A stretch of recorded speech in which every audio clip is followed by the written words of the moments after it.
Okay.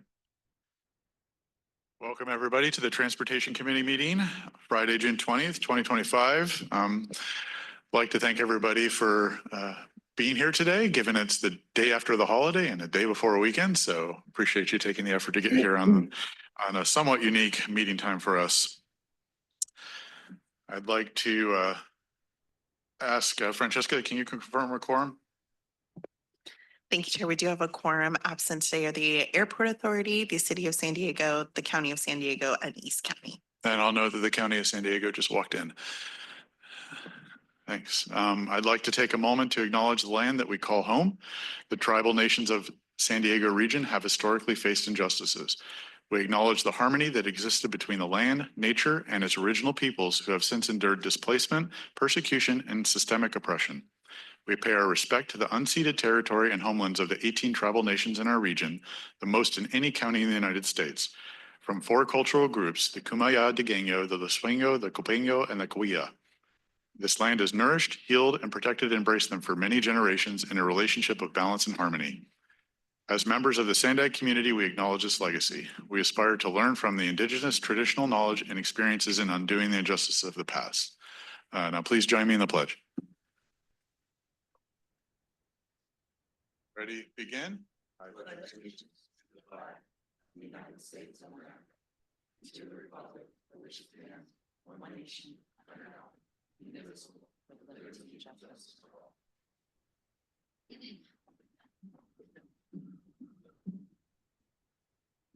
With that, we will go ahead and move into our agenda. I'd like to know for today, what's that? Oh, the interpreter, yes, yes. I'd like to have the interpreter explain our interpretation services. Good morning, announcement from the interpreter. To use the interpretation feature, please scroll to the bottom of the Zoom screen where the meeting controls are. Click on the interpretation icon, the world, and select English as your language. If you're joining through the Zoom mobile app, cell phone, tablet, etc., please press the ellipsis, then interpretation, and then choose your language. Finally, click on the mute original audio to not hear the original Spanish flow in the background. Headsets are available for interpretation. If you're in the meeting room, please check out a headset from the receptionist in the lobby. Aviso por parte del intérprete. Para hacer uso del servicio de interpretación, favor de desplazarse a la parte inferior de la pantalla de Zoom, donde aparecen los controles. Haga clic en el icono de interpretación, globo terráqueo, y seleccione Spanish, español. Si está utilizando la aplicación móvil de Zoom, celular, tableta, etc., presione los puntos suspensivos, luego interpretación y luego el idioma. Si no desea escuchar el audio original en inglés en el fondo, por favor seleccione Mute Original Audio, silenciar audio original. Contamos con auriculares disponibles para el servicio de interpretación. Si se encuentra en la sala de reunión, favor de pedir auriculares con la recepcionista en el vestíbulo. Gracias. Thank you. Thank you. Now with that, we'll move into the agenda. For today, I will have public speaker time be 2 minutes per item. We will start with public comments on non-agenda items. Francesca, do we have any speakers? Thank you, Chair. We have 3 speakers on this item. First will be Purita Javier, followed by Cesar Javier.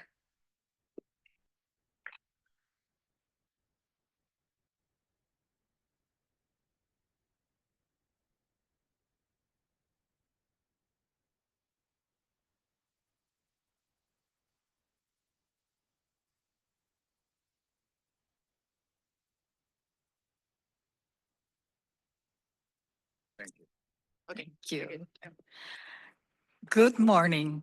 I am Purita Javier, victim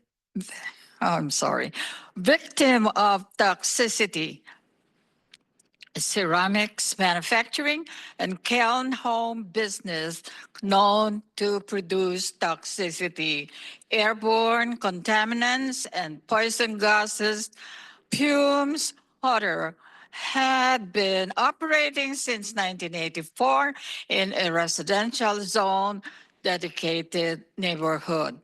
Councilman Sean Elo Rivera of our District 9 area dubbed air pollution, air quality issue while Councilman Joe LaCava says environmental problem. We are honored to have our mayor and council president to be member representative of the Air Commission Board, to be member representative of the Air Commission Board, San Diego County, giving voice to our primordial community health and safety concern. Our city code enforcement responded to our report of toxicity in June 2021, invoking city Code Rule 11, which provides exempting ceramic kiln, wood or gas or electric operated. Whatever fuel kiln uses, the repetitive motion. Thank you very much. Your time has Finished. expired. One additional hand went up as I was calling up Purita, so we'll have a total of 4 speakers. Next will be Cesar Javier, followed by Blair Beekman. Thank you, SANDAG, Cesar Javier, the husband. We are hurt. That's why we are honored and we are privileged to be a part of this thinking group, SANDAG. We are thankful at this day because we had newcomers in the governing board member of the Air Pollution Control District. I have to mention Mayor Duncan. We have faith in him. Plus the 2 newcomers, Madam Pisgard and Madam Campbell. She was absent last time. And another one from State University. We are hopeful from their philosophy, from their cognitive abilities. We know them. Now we go back to the root cause.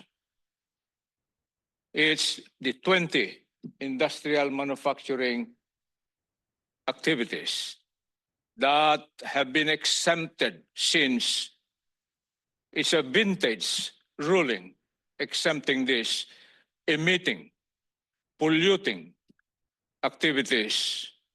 And the key here is why was that kiln, hazardous home business, was located, constructed, operated, and even altered in a residential zone? That is the big question which we challenge to Mr.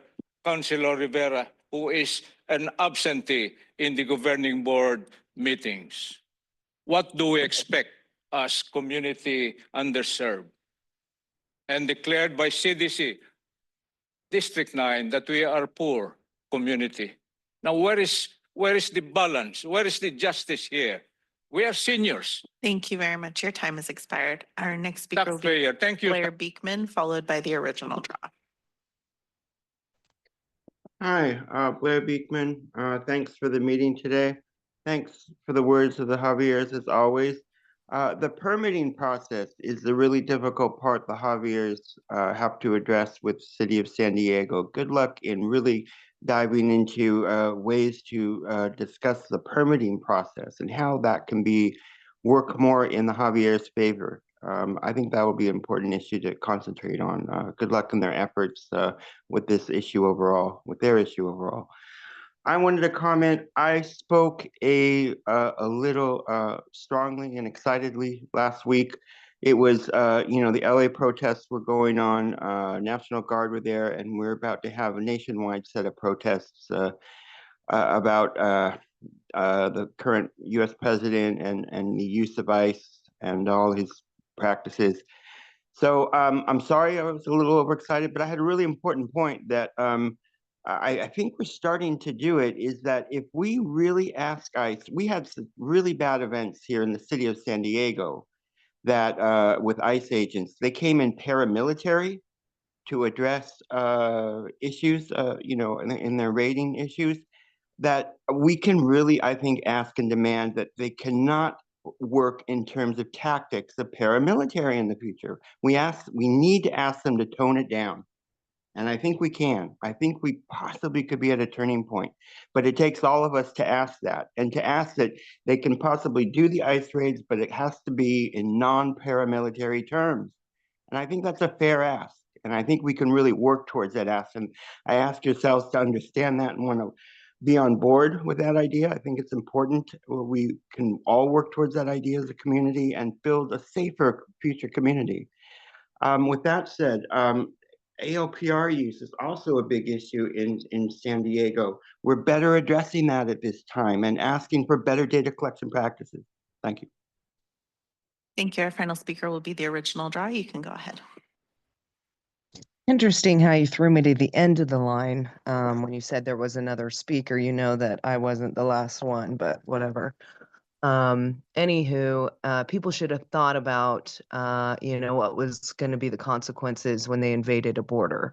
And if they didn't like it, they probably shouldn't have come to a country that protects its borders. Anywho, and, it's interesting to see what's going down at the Otay Mesa port of entry with the tunnel, right? That was dug. It was almost done. It was very close to being done, and it was going over into a, warehouse out in Otay Mesa, which is where those tunnels usually, end up because they start in Tijuana, in some home and then wind up over here and then they can, smuggle drugs or human beings, who knows what.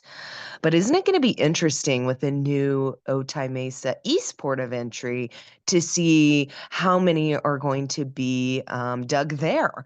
Because what a great opportunity when there's construction and stuff going on to just really get all of those tunnels dug so that they can continue with the, smuggling of either, like I said, humans or drugs or whatever.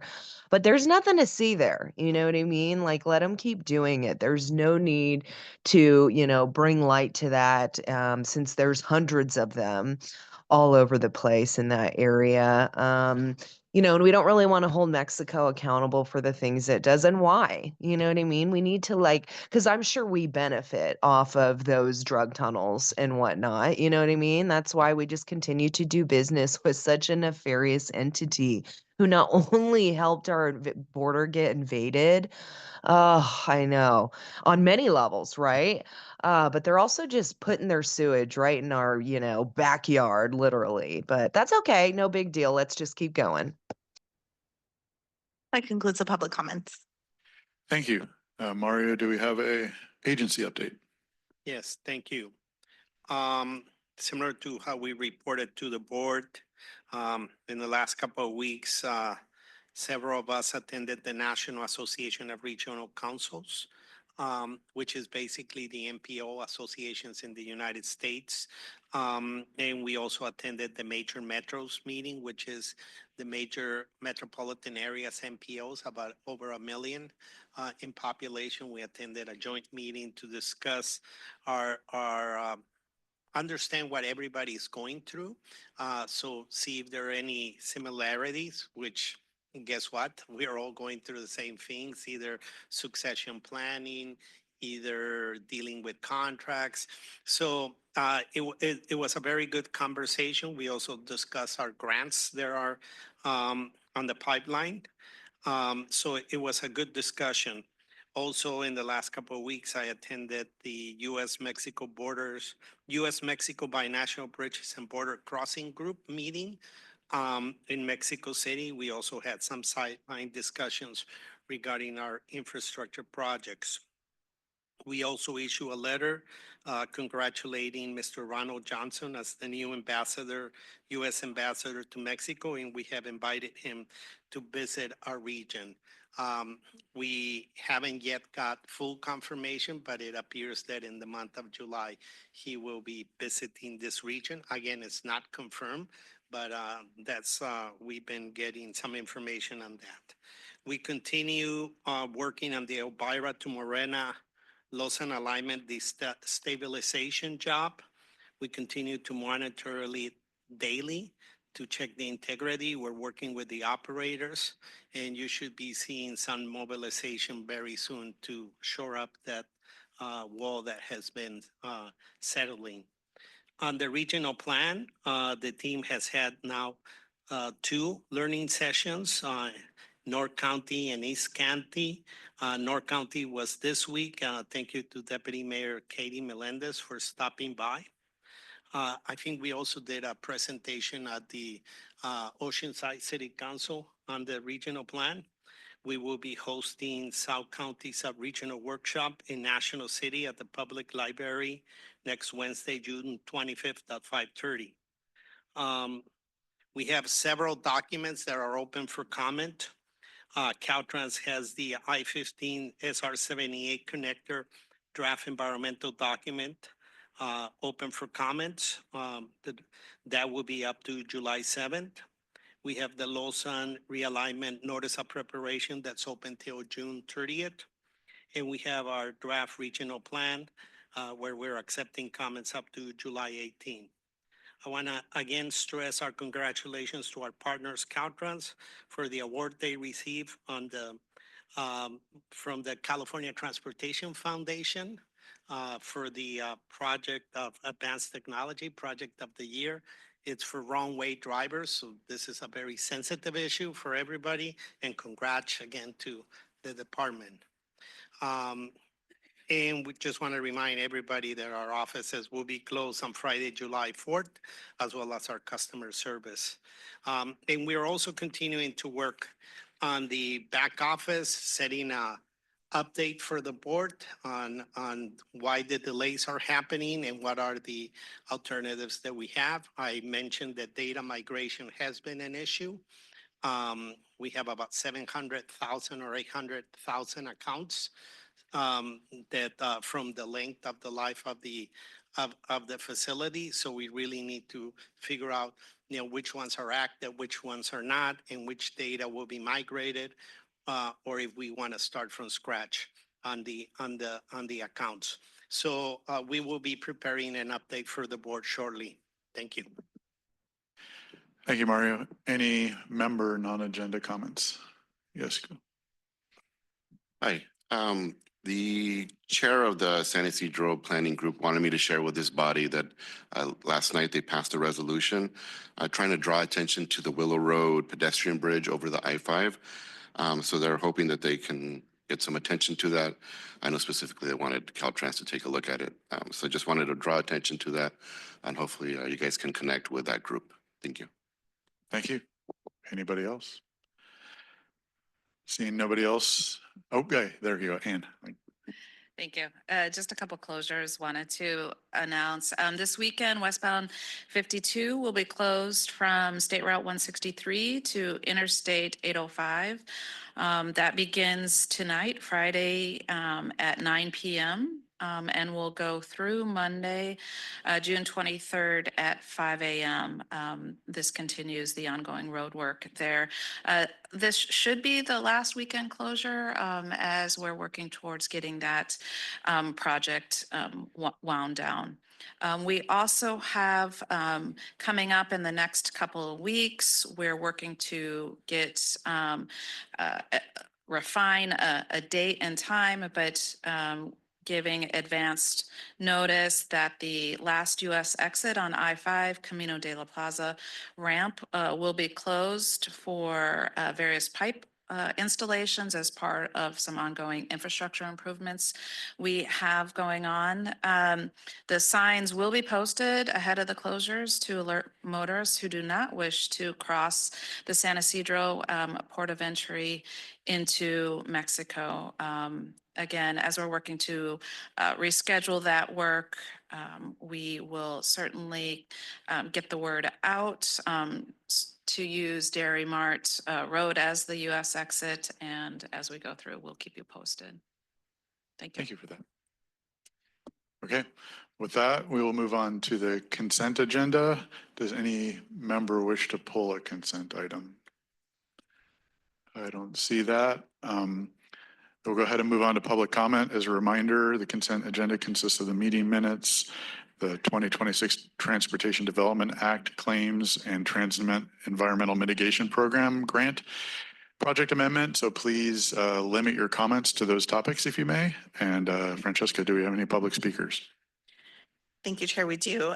We have 3 public speakers. First will be Cesar Javier, followed by the original draw.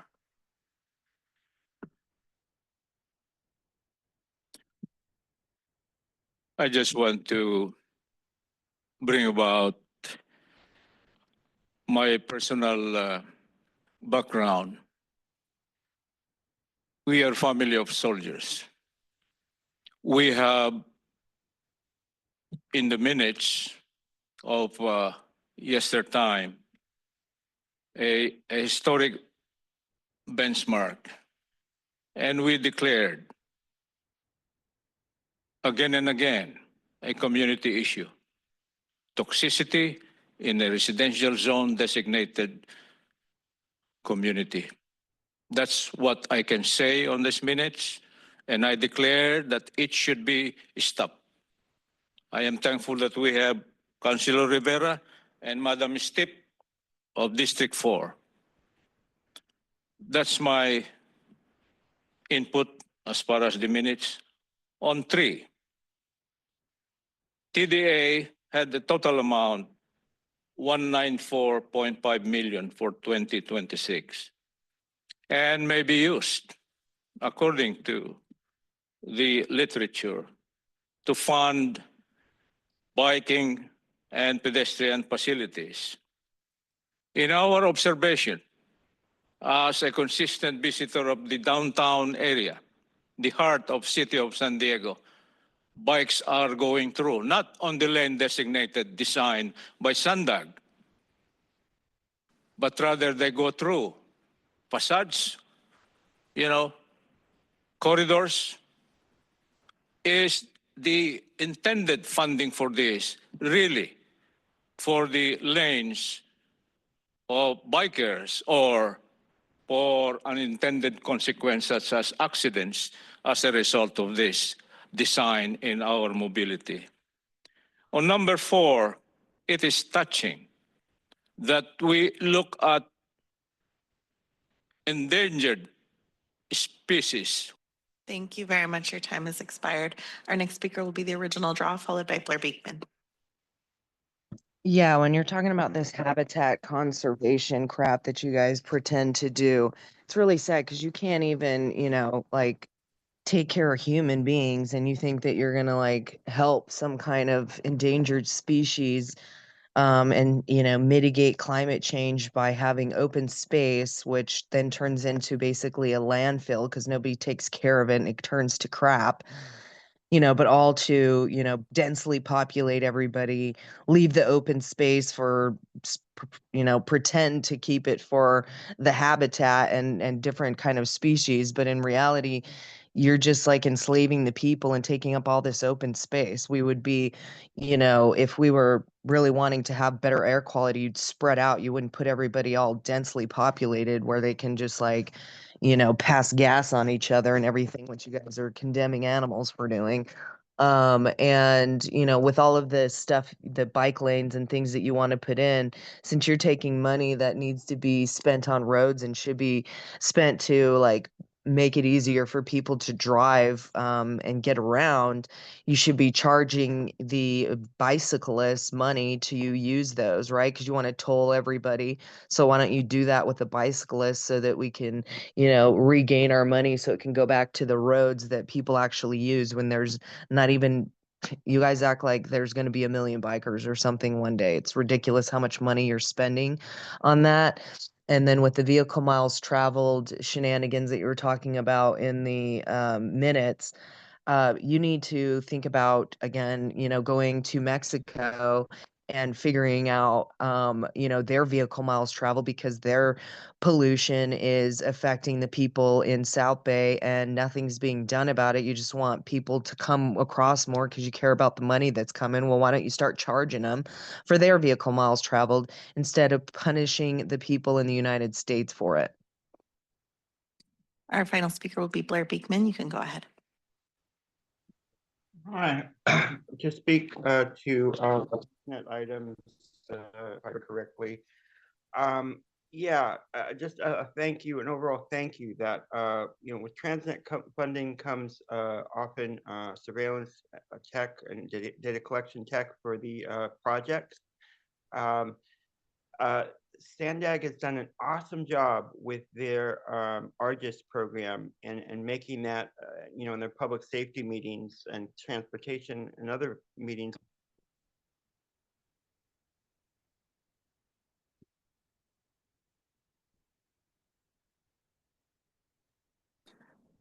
Blair, for some reason, we can't hear you anymore. Are you still speaking?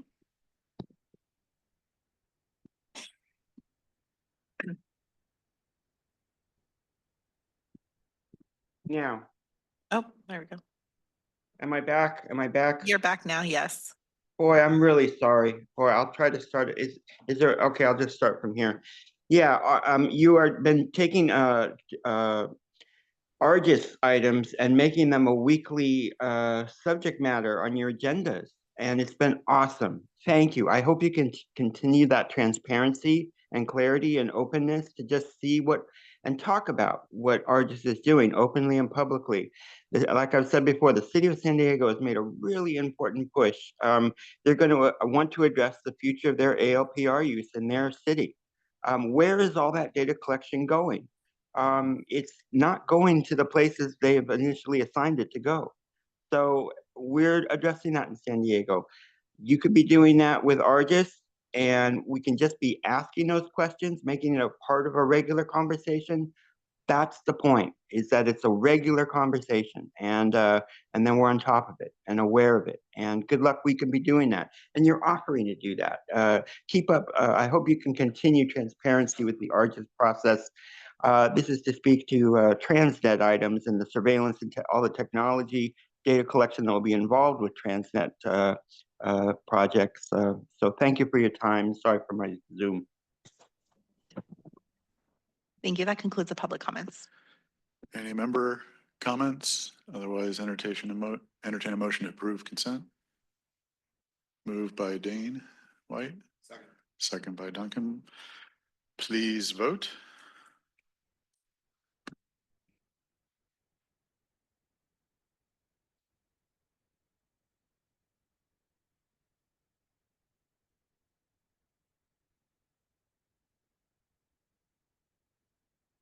Vice Mayor Dillard, your vote hasn't registered.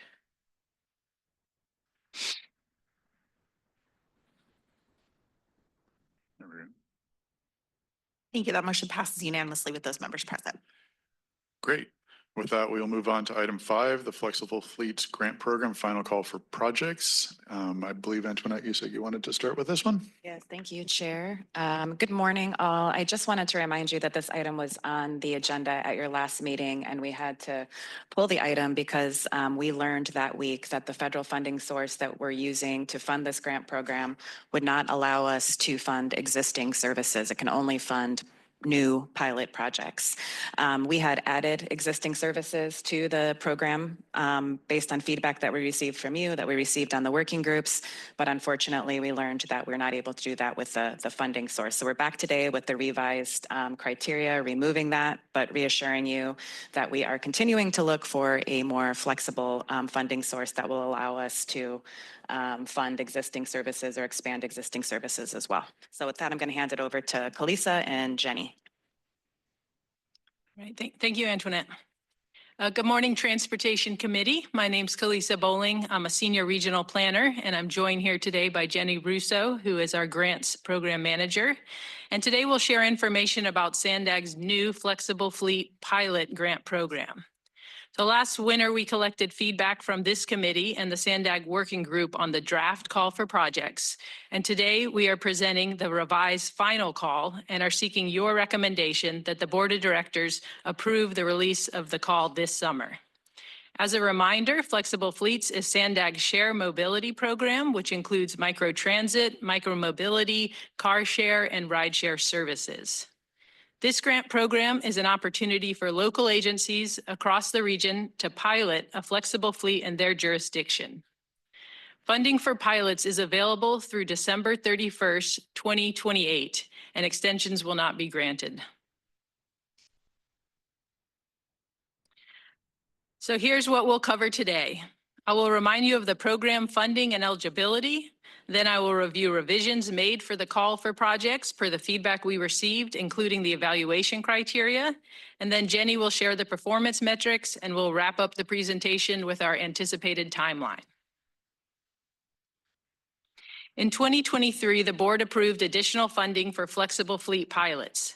Staff then created this new grant program to pass through $4.5 million of this funding. Eligible applicants are federal, state, and local agencies, including tribal governments, transit operators, and military institutions in San Diego County. Eligible grant activities include service, operations, and supporting infrastructure such as vehicles, software, and hardware purchases. We received great feedback on the draft call, and I encourage you to follow along in attachment 4, which summarizes this feedback and highlights the respective revisions. We heard overwhelming support for funding existing services. However, as Antoinette mentioned, after examining the federal funding source we're using for this grant program, we learned we can only fund new flexible fleet pilot projects. We cannot use it to extend existing service or services that have operated in recent years. The majority of the next several revisions were to the scoring criteria. We heard the desire to prioritize projects that provide services in transit deserts, rural areas, and military bases. Integration with existing transit and servicing an area lacking transit will be scored equally. Staff strengthened the language to make this clear. Next, we were asked to ensure all populations have equal representation. The accessibility criteria evaluates how applicants incorporate equity into planning and operations. Staff made minor language revisions here. We heard support for robust engagement plans and tactics. Applicants will be asked to describe their engagement strategy and goals within the grant application. There's support for projects that are collaborative efforts among multiple agencies. Partnerships are not required, but they are encouraged. We also heard support for funding planning studies. Applicants may now dedicate in-kind staff time to project planning as their application match. Next, there's support for regional representation, including military, unincorporated, and disadvantaged communities. We engage these groups in grant program development, and agencies that represent these communities are encouraged to apply. Here are the evaluation criteria on which applicants will be scored. As I mentioned, several changes were made to these criteria. However, the weights did not change. Now I'll pass it on to Jenny, who will review the performance metric categories and anticipated timeline. So here are the proposed performance metrics for the program. There's additional details on each of these included in attachment 2.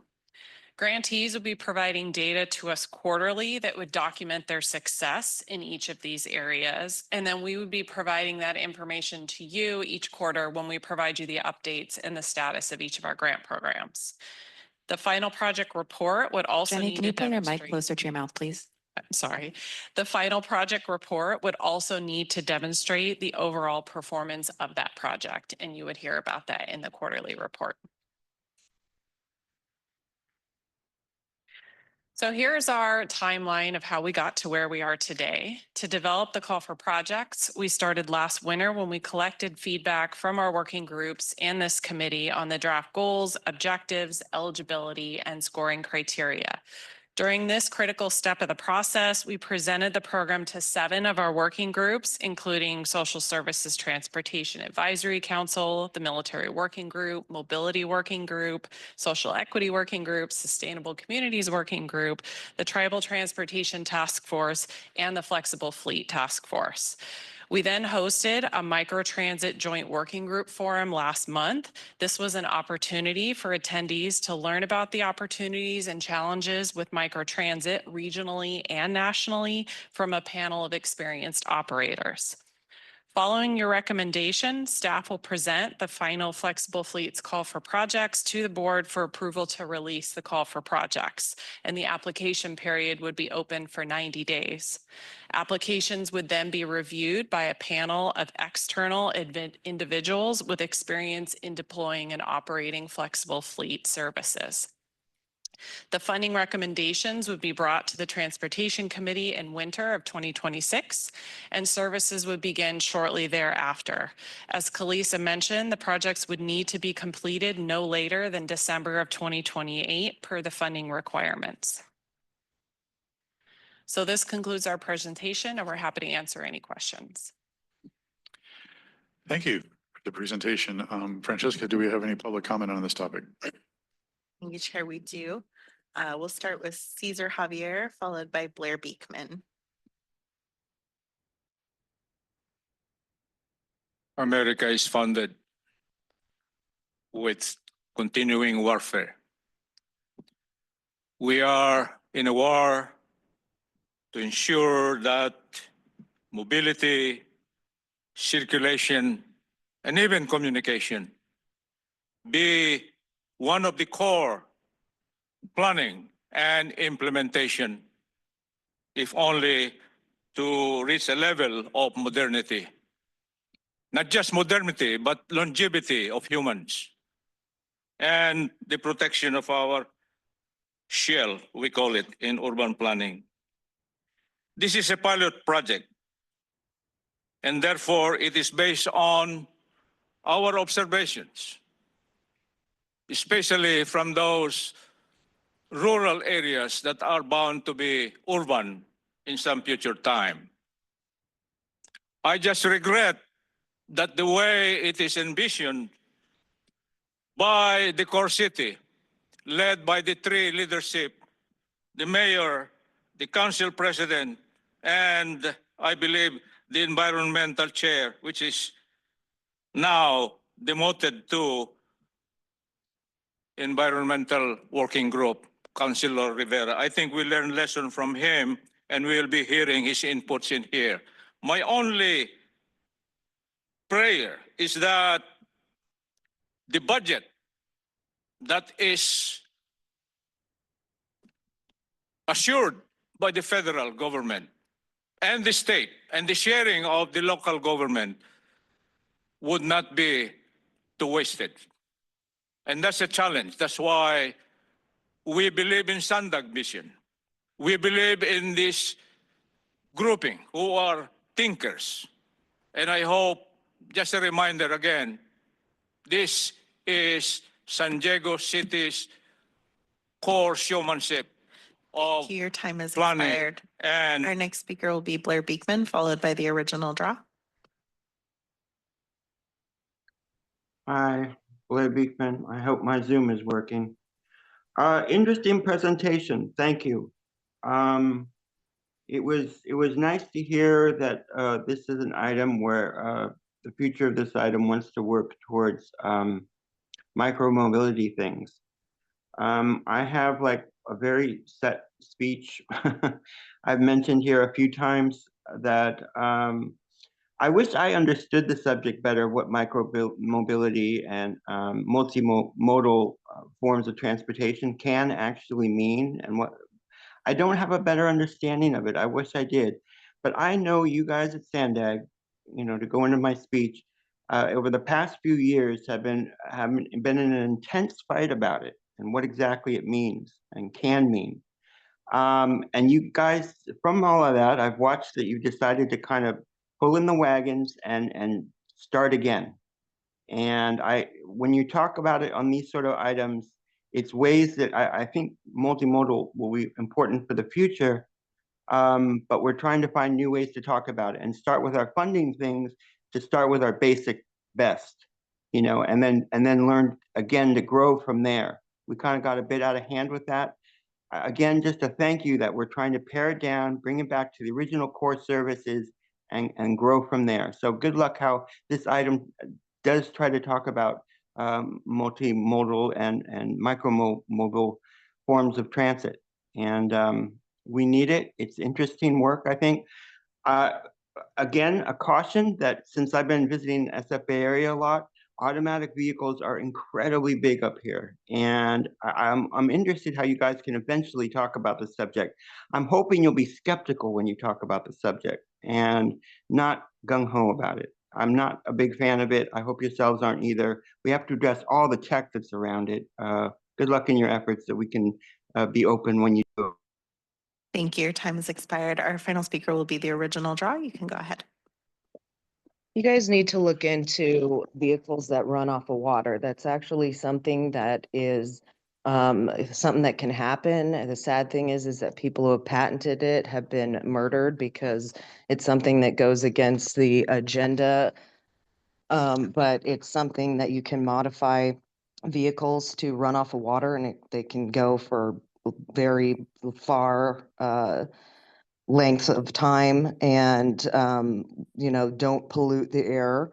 But obviously, if you don't want people, traveling outside of their little 15-minute smart city zone, you don't want that. But it would be smart of you to actually look into it to provide transit to people at a cheap manner and not have to, provide lithium bomb vehicles that, will combust just from the fumes. You can't even recycle them. They, carbon footprint that they leave is far greater than they will ever save in their lifetime. But if you actually looked into things that were, going to be, better for the environment, you would look into that. And it's sad that people will get murdered for actually bringing something like that forward. And that's when you have to look at what is the agenda and why would they want to do that if it's something that could help people, go further, faster, and longer than, with any other means that are provided right now. But the sad thing is that you guys don't want us to be able to, travel freely. You want to control the movements of the people. That's why you bring all these things down the pipe and don't really do things that do save the planet. Because if you were, you wouldn't bring in any of this kind of infrastructure that is detrimental, all to pretend to save the planet. If you really wanted to do that, you would look into things like running a vehicle off of water. I suggest that you guys look into it if you don't know that it exists, because it does. That concludes the public comments. Thank you, Francesca. Any committee member comments or questions on this topic? Yeah, Vice Chair. Thank you, Chair. Calista, Jenny, thank you for the presentation and work on this. I did have a question about the way the rubric is set up. And I understand we're probably trying to be very mindful of the language that we use in the rubric. I also, though, want to make sure that we don't lose some, I think, would have been core values over the last few years in terms of expanding access, ensuring that those who don't have access to mobility options start to have more options. So the section here on connectivity and accessibility, those two sections, can you talk to me about how we'll be ensuring that we are continuing to take into account the gaps that exist in terms of options for folks, and the extent to which we can continue to prioritize those who don't have the same sort of options?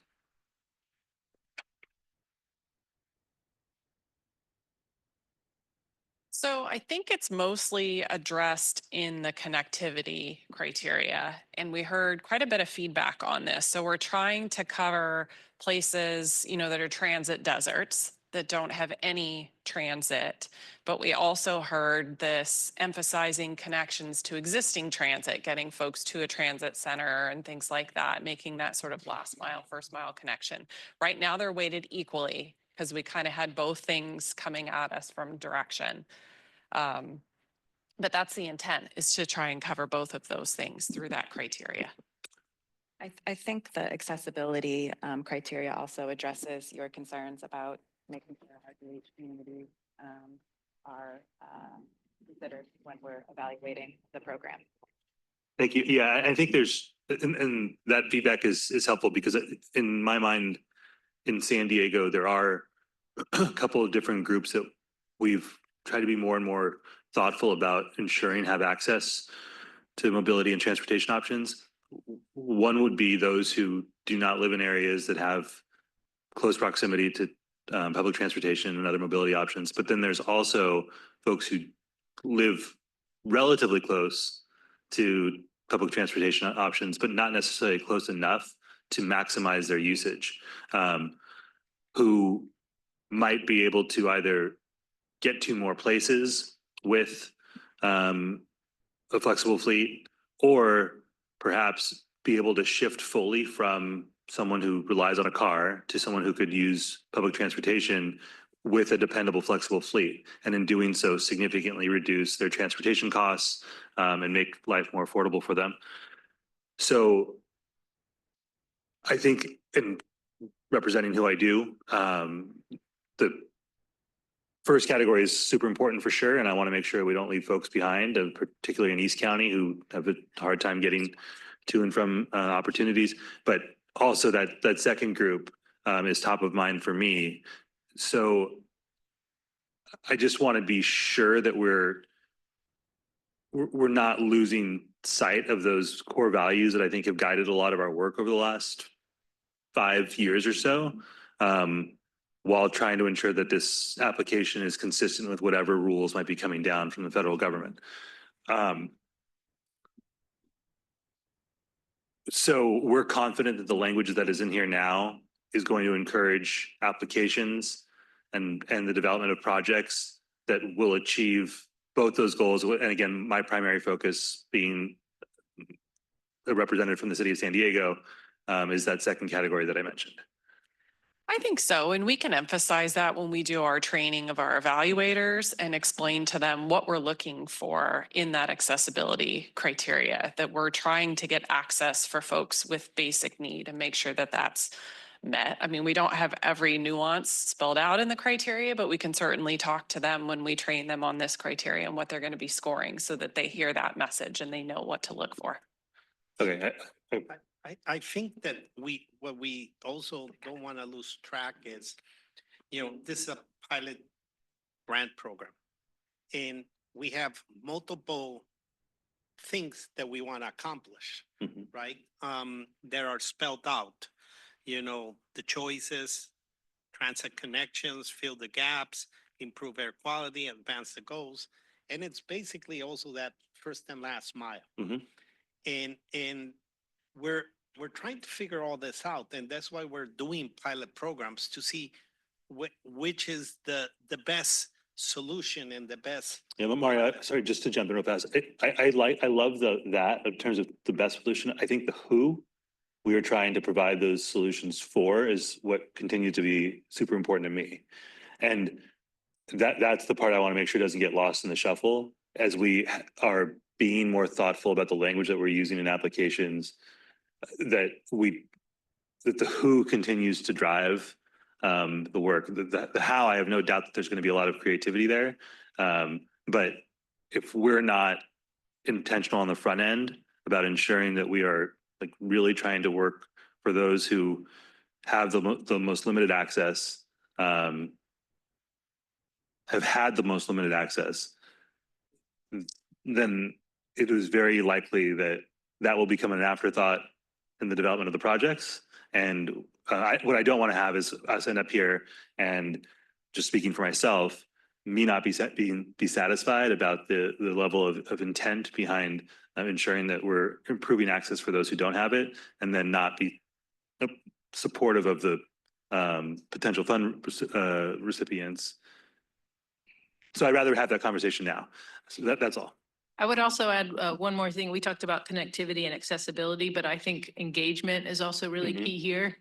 So we really have a lot of points around how the community is being engaged to make sure their needs are met. So I think that's another key piece, that between the connectivity, engagement, and accessibility, that all three of those together will hopefully get at what you're describing. Yeah, it's a great point, Calissa. And Mario, again, I have actually tons of confidence in the creativity on the how piece. I know you all will help guide that. I just want to make sure we're covering our bases on that other part. Thank you. And with that, Chair, happy to make a motion to support staff recommendation. Okay, thank you. Do I have a second or? I understand. I'm just asking for a second as well first, and that's so we can debate the motion. So we have a motion by Vice Chair and a second by Patricia Dillard. Yes, John, go ahead. Thank you. Yeah, when I look at the rubric, I think the concerns that were expressed are actually very specifically covered. I mean, I'm looking at engagement, specifically demonstrate how to reach hard to reach populations, individuals with disabilities, senior residents, et cetera. Those are just examples. Will be engaged.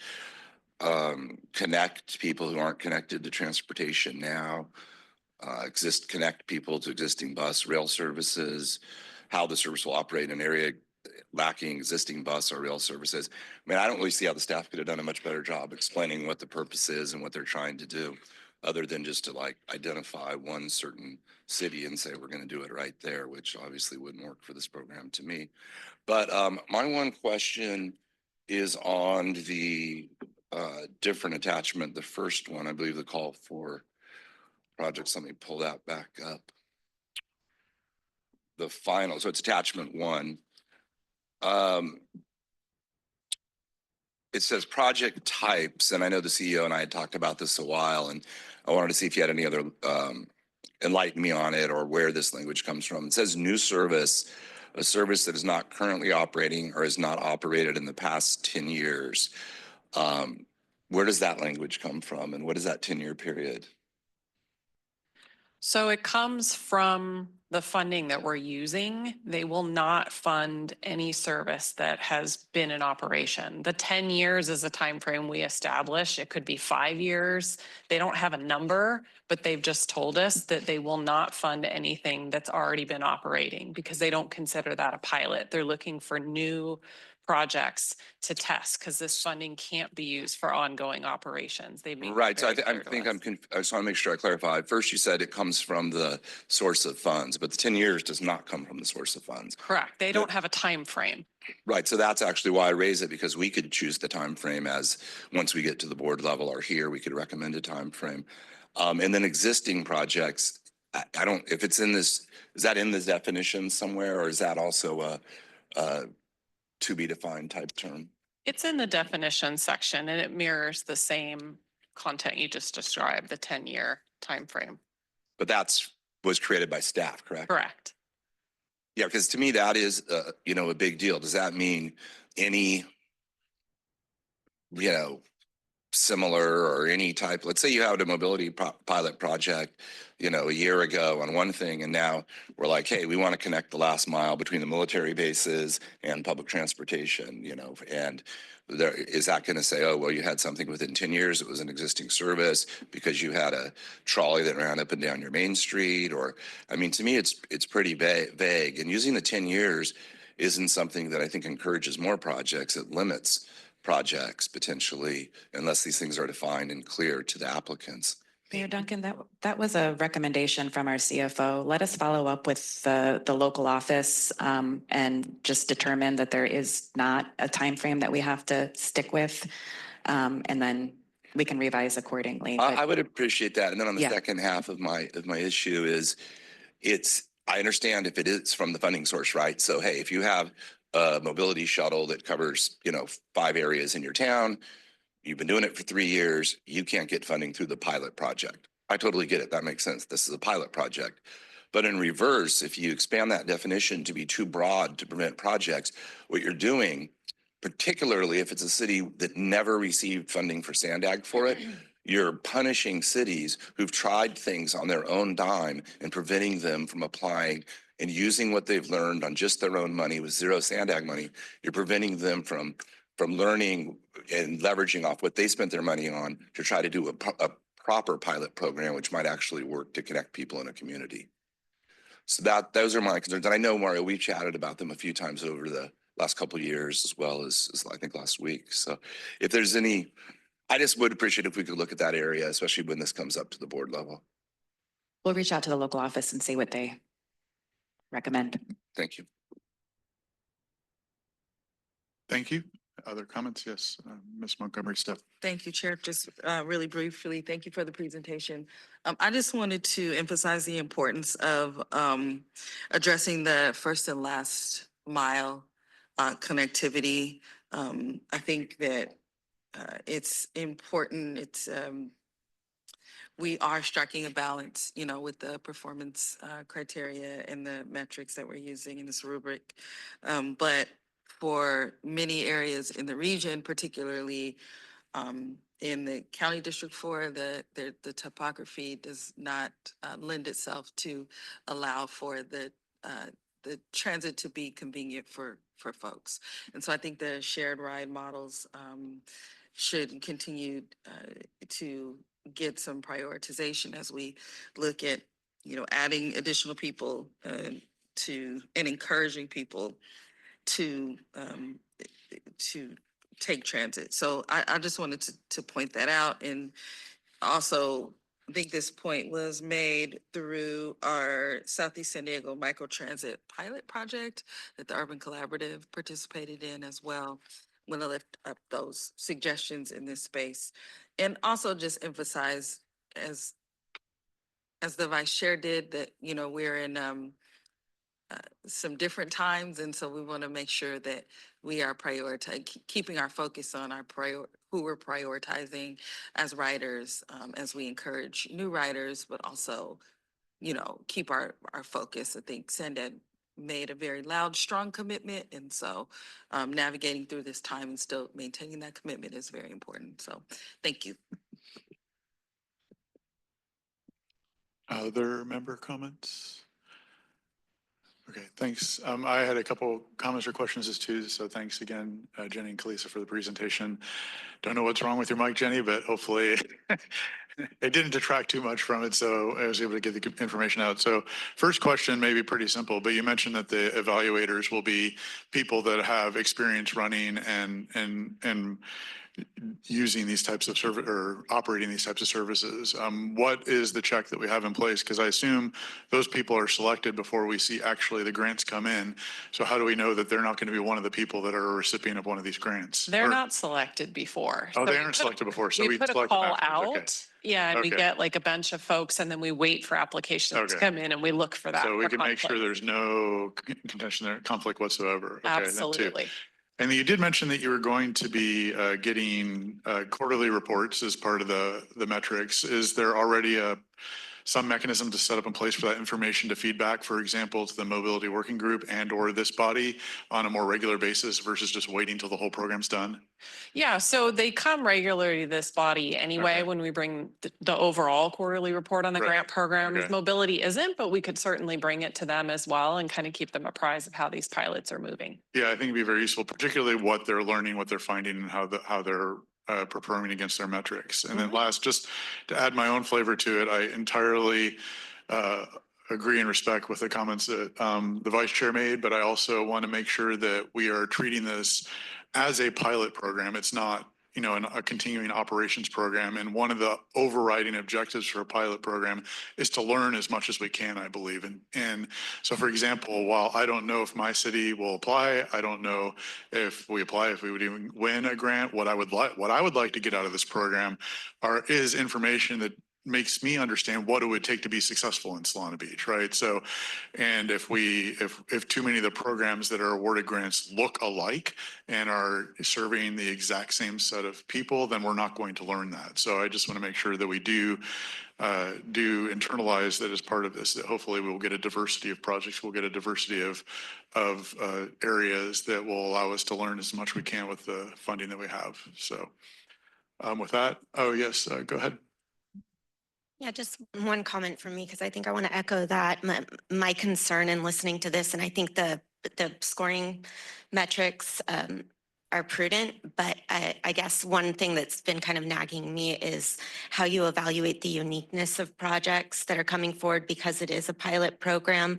I think there tends to be a bias toward the urban areas. It's easy because that's where public transit is more utilized, but at least speaking for the unincorporated areas, especially with the high cost of housing, a lot of lower income, middle income population is moving out to the unincorporated areas because it's affordable, but it can be a challenge with rising traffic to get to the office, to get to work wherever they may be working. So, one thing I will certainly be looking for is opportunities to pilot maybe some of those programs that may not normally be as cost effective because of the need to reach out to larger geographic area.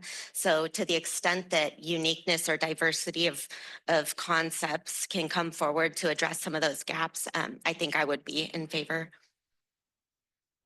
Okay, thanks for that. Any other, Sean, go ahead. Yeah, I just wanted to make a comment relevant to what Mayor Duncan said. I'm always cautious when we talk about pilot programs because of continued funding. I love this program. I want to give the staff a lot of credit because I think the basis for what we're trying to do here is pretty solid. I think the thing that concerns me a little bit, especially related to the 10-year piece, is I can only speak for our organization that we have engaged in pilot programs that were through a group of local agencies that put together and did a pilot program. And then what we found the next year was it couldn't be funded. And when those pilot programs are successful, that either falls directly back on the city or directly back on the agency to relay the information to the public that those pilot programs are no longer being utilized. And that's a problem. I would use the Youth Opportunity Pass as an example of that, where we have a very successful program and now we have to try to find other ways to fund it. And I don't blame the organizations for that. That's a funding mechanism issue. I think we need to be careful when we talk about what successful outcomes we want from pilot projects in the absence of potential future funding for projects that are successful outside of the grant program. So I guess my thought would be for SANDAG that if something through this program becomes successful, what's the next mechanism to continue to support that funding going forward, either through a local city agency or jurisdictionally through SANDAG? So that would be my comment. I really appreciate the work put into this. I think it's a great program. I've seen it work in a lot of different metropolitan areas. We just need to be thoughtful about what the next stage of this is when we do have a successful pilot program that works for a city or an agency. So again, appreciate the work from staff. Thanks. Good thoughts, Sean. Any other comments? Otherwise, we do have a motion and a second on the floor. I don't think we need to change the motion, but several of you do sit on the board. I don't happen to sit on the board, but I just think instead of changing the motion that maybe with those that sit on the board and staff can, as we take this to the board, the three things that I basically captured out of there is, what the vice chair brought up of making sure we're sticking with our core values, serving the communities that need to be served. I think going to the board with a really clear understanding to Mayor Duncan's comment about what is an existing project and what the timeline requirements are about that. And then my comment about just making sure we have a diverse set of final selected projects. I think getting those comments moved to the board as well, but I don't need that as part of the motion. Is everybody okay with that? Yeah, Mayor Duncan. I would just request staff to please not put it on the consent calendar for the board. Okay. As if it's, okay. Because that has happened one time. This committee voted no unanimously on a matter, and then it went up to the board on the consent calendar. Okay. So with this particular one, I think fair it enough. Be on discussion. So, thank you for that. Is everybody else okay with what I just said there? Okay, with that, I'll call for the vote.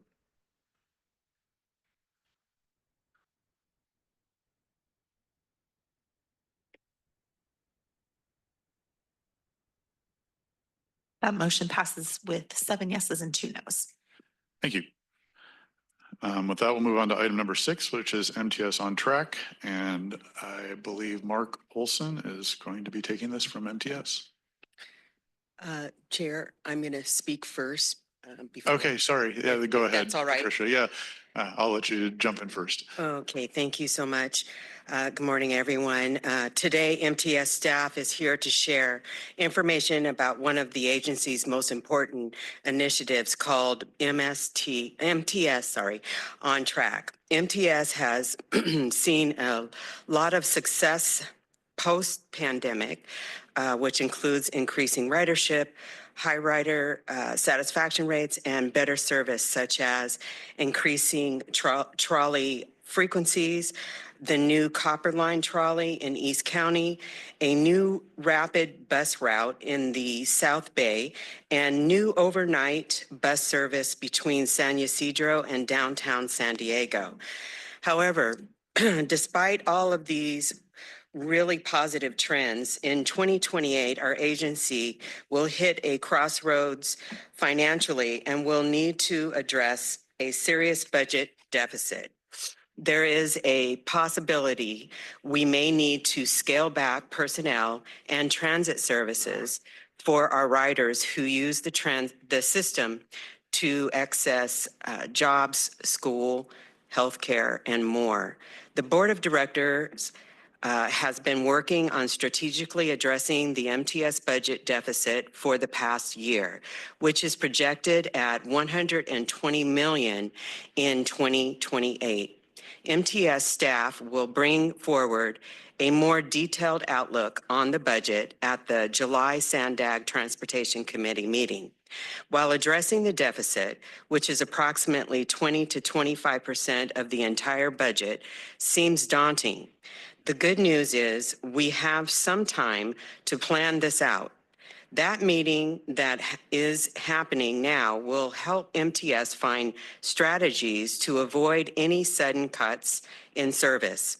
MTS on Track is ultimately about identifying plans to determine how we best serve our communities moving forward, balance the budget, and make a transit system that works better for more people. That's why MTS is here today. We want to ensure we are being as transparent as possible and get as much feedback as possible as we strategically plan the future of transit in San Diego. And now I'll pass it on to Mark Olson, our Director of Marketing and Communications. Thank you, Mark. Well, thank you, Vice Mayor Dillard. I appreciate that and appreciate the chair and the committee for allowing us to come here today. So getting right into it, MTS, just a brief overview. As many of you know, we're the public transportation provider for Central, Southern, and Eastern San Diego County. We serve 10 cities in our jurisdiction, as well as some of the unincorporated areas. We operate 4 light rail lines and about 100 bus routes throughout our service territory. We average 250,000 passenger trips each weekday, and that's for this fiscal year. Our rider profile skews pretty young. You know, about half of our riders are under the age of 30. Most people that are taking transit are taking it to get to work. So it's a big economic driver for our region. And a lot of those folks are transit dependent. So almost 80% of them don't have a car within their family, or they just maybe have one car within their family and they're looking to balance it. And so transit is a really good option for them. So ridership is going up. That's the good news, right? You know, we really bottomed out during COVID, as a lot of agencies did. You know, we hit about 40 million passenger trips for the year in 2020, but we've been slowly edging up, you know, as the years have gone by, and more people are going back to taking transit or finding it as a new opportunity for them to get to work. We are approaching that 80 million mark for ridership for this upcoming fiscal year, so I think we're really excited about that. And, you know, and we see that trend continuing as we've, you know, increased service on the trolley in the past year and some other things like that that'll really help our ridership. I think this slide you can sum up as momentum for the agency. You look at this as the fastest growing ridership in the country. So you're thinking about New York, Chicago, Philadelphia, some of these other big metropolitan areas that have major transit systems, very large transit systems, and we're number 2 in ridership growth. So I think that's really, really positive, as well as number 2 at the busiest light rail system in the country. So that's really good. We've had a 71% increase in youth ridership in the past 3 years. So that's really good. And that's thanks to the Youth Opportunity Pass, which has been very receptive, you know, for our younger riders. So it's great to see that youth ridership increase. And using MTS to get to work in school, that's more than 2/3 of our riders are using it to access a job or access education. So it's really access to opportunity is what we're providing for a lot of families. And then also look at special event riders. That ridership has gone up over the past couple of years. increase almost 50% ridership of people going to special events. So these are your casual riders who aren't necessarily taking it to work or school, but they see it as a really convenient option when they're going to Petco Park, they're going to Snapdragon Stadium, they're going to Waterfront Park, those areas that are really accessible by the trolley and also serve large-scale special events. So it's nice to see those casual riders, those riders who don't use our system very often, find meaningful use out of it. But as the Vice Mayor mentioned, we are approaching this crossroads with our budget. As you can see, our expenses are outpacing our reoccurring revenue and some of the non-reoccurring revenue. So the non-reoccurring revenue in yellow, that's a stimulus funding that we received from the federal and state governments after the pandemic to help us bridge this gap as ridership continued to increase after that. But expenses have also gone up dramatically. So you can see in FY29, there is this delta of $120 million that we're going to have to address. And we have a $500 million budget. So it's going to be very significant of what we have to do. So we really have to be strategic with our approach of how we're going to address this. It is a few years away, but it is something that we're really starting that planning process now and really getting as much feedback from the community, from leadership around the region, and of how we're going to address this. But as you can see, it also increases the following year to $145 million. So that's not going to change. We're going to see this type of expenses increasing, and we need to figure out a solution to that. And so that's what we're working on right now. So why is that budget deficit occurring? I think there's a few different reasons. As mentioned, we'll go into more detail on this in the next Transportation Committee meeting, but really it's a competitive job market. The service sector was fiercely competitive after the pandemic as businesses started to open up, hospitality started to open up, and we fall into that same category. And so, we really had to be competitive with our wages. Also, minimum wage increases, have been pretty substantial. And so that's something that we've had to factor in. And so those increases have really contributed to the budget deficit we're experiencing. Also with fare revenue, it's pretty much stayed flat. After the pandemic, we took a compassionate approach to fare enforcement, where we would allow passengers who didn't have a fare to pay on the spot or deboard and pay their fare. And so that's contributed to it, where we haven't seen fare revenue increase the way ridership has increased. Also, just like household budgets, the cost of goods and materials to run our system safely and efficiently, that has gone up significantly as well, more than expected. And then also a lack of modern funding locally. Transnet was passed by the voters in 2004. That was 2 decades ago. And really, there hasn't been anything specific for transit since then, that can help, fund our agency. You look at some of the other agencies out there with LA Metro and San Francisco, they have significantly more money dedicated towards transportation, but specifically for transit. And at MTS, we just have a fraction of that we're working with. Some of the immediate actions that we're looking at taking right now is we're delaying some planned bus and trolley increases that we were hopeful to do, but we are trying to bridge the gap a little bit right now and start to address that with not, implementing some plans that we were looking at doing. We're slowing our transition to zero emissions buses. So the state has a mandate for us to transition to all electric or electric buses by 2040. We've taken some off ramps this year that will help us kind of delay that, but we still think we can meet that mandate by 2040, but we are accessing some of those off ramps that are available to us. We're shifting some of the non-critical capital funds to help bridge the gap with our operating funds. And then we've also, February 1st, we started increasing the amount of fare enforcement out there, where people are actually receiving a citation if they don't have a fare. So that's actually, since we've implemented that, we are on track to collect about $500,000 extra a month in fare revenue. So that's really good. That equates to about $6 million a year. So that's gone really well in terms of our budget. We're also doing a fare study with NCTD staff and SANDAG staff to look at actually modifying our fare program. I think one of the things we haven't done in some time is look at fare increases. So I think that is something that we're looking at doing too, to help bridge the gap. We haven't done anything since 2009. So that's really something that we need to modernize as well.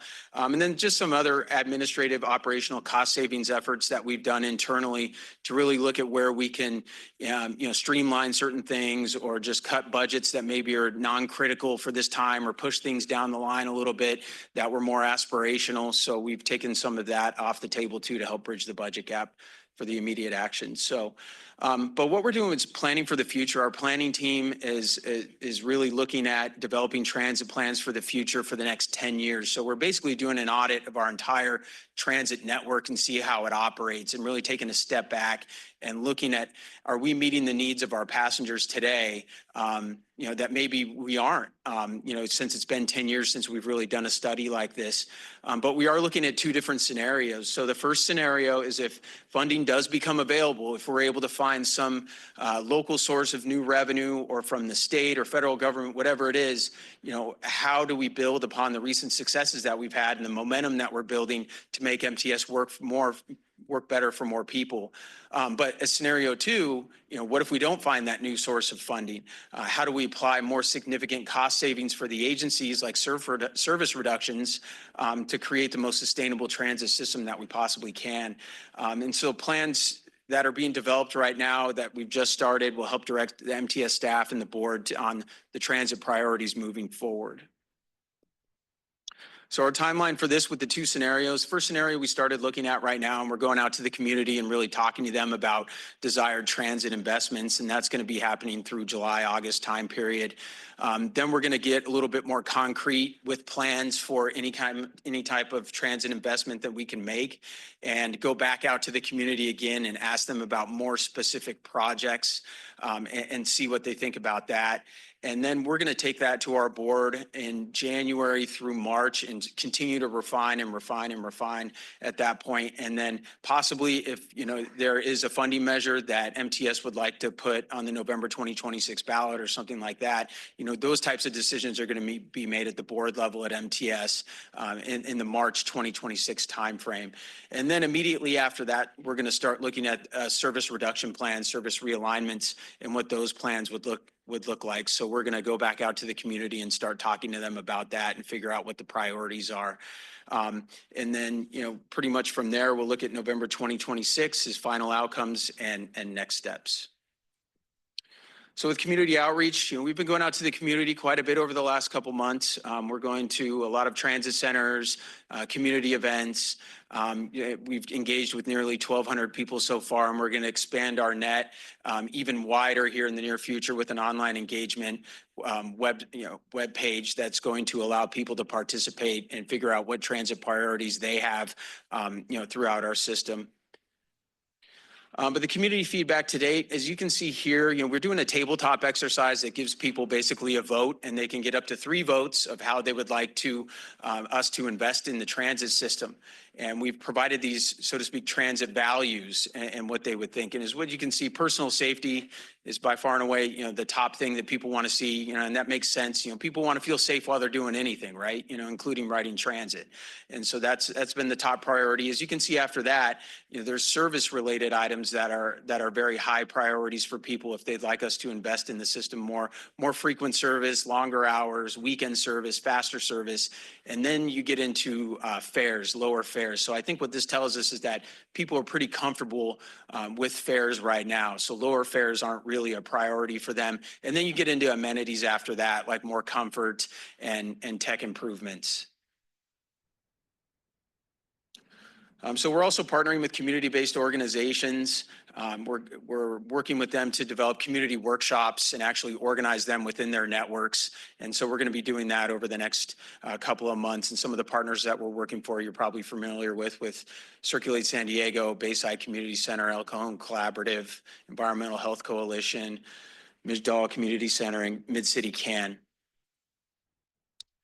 And with working group presentations, we are going out to all of our stakeholders. We're giving this presentation far and wide. So if you do have any recommendations on where we can give this presentation and talk to them about it and get feedback, we'd very much appreciate it. So we are looking at setting up additional partnerships in addition to those workshops, and just develop this core network that can help us decide what the future of transit is going to be with MTS.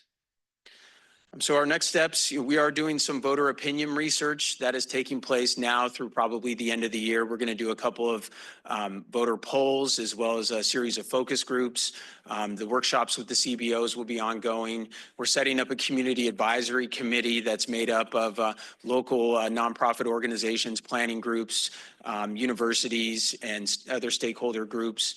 We're launching that community engagement software, and that's going to be live in July. So certainly we would like, your cities and staffs to push that out so we can get as much participation as possible. And then we're going to develop a draft report on the community engagement findings towards the end of the summer, so probably in August. So with that, I'd like to open up for questions and comments. Again, Chair and Committee, thank you very much for this opportunity. Thanks for the presentation.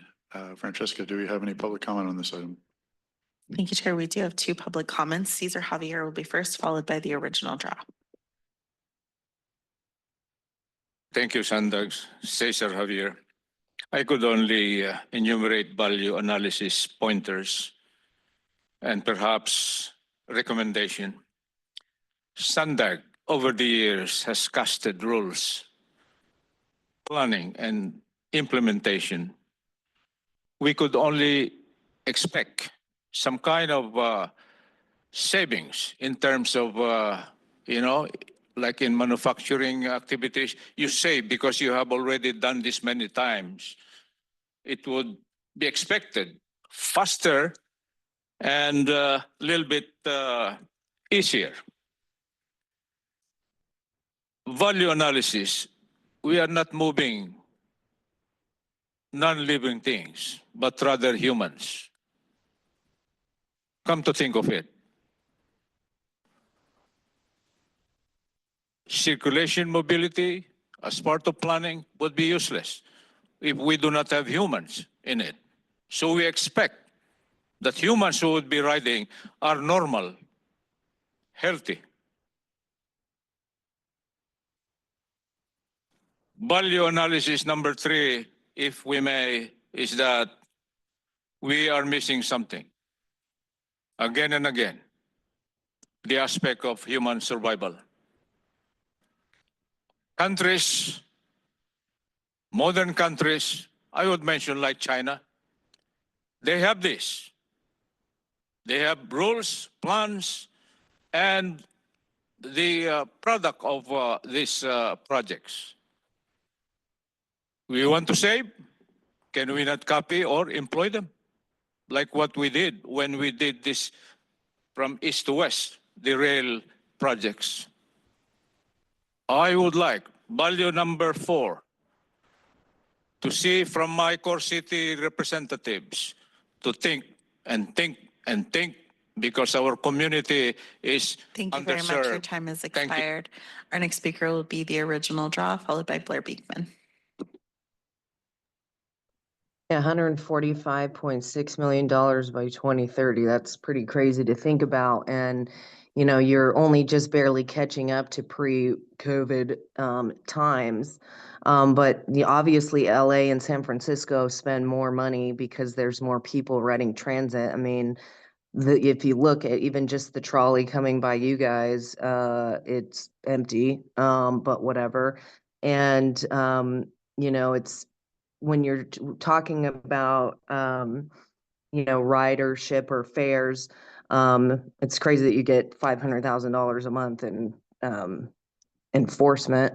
But as far as the fees go, like what you could do, because the people coming from Mexico don't pay for this, we pay for it. So you could have like a local fare for people who are residents and then a fare for people who aren't to make up for some money there. And I think you need to think about, with this electric infrastructure that you're potentially bringing in, and the fact that you're going to need to, reduce services, the cost of that is so high, and there's not even enough infrastructure all over the place for that to even be feasible, let alone the fact that those buses can't even make it up hills sometimes. They combust. They've been seen on the freeway, the ones that you guys already have had, like burning on the freeway. So, you know, it doesn't make sense to waste the money be using that type of infrastructure that's actually going to self-destruct and cost more money in the long run.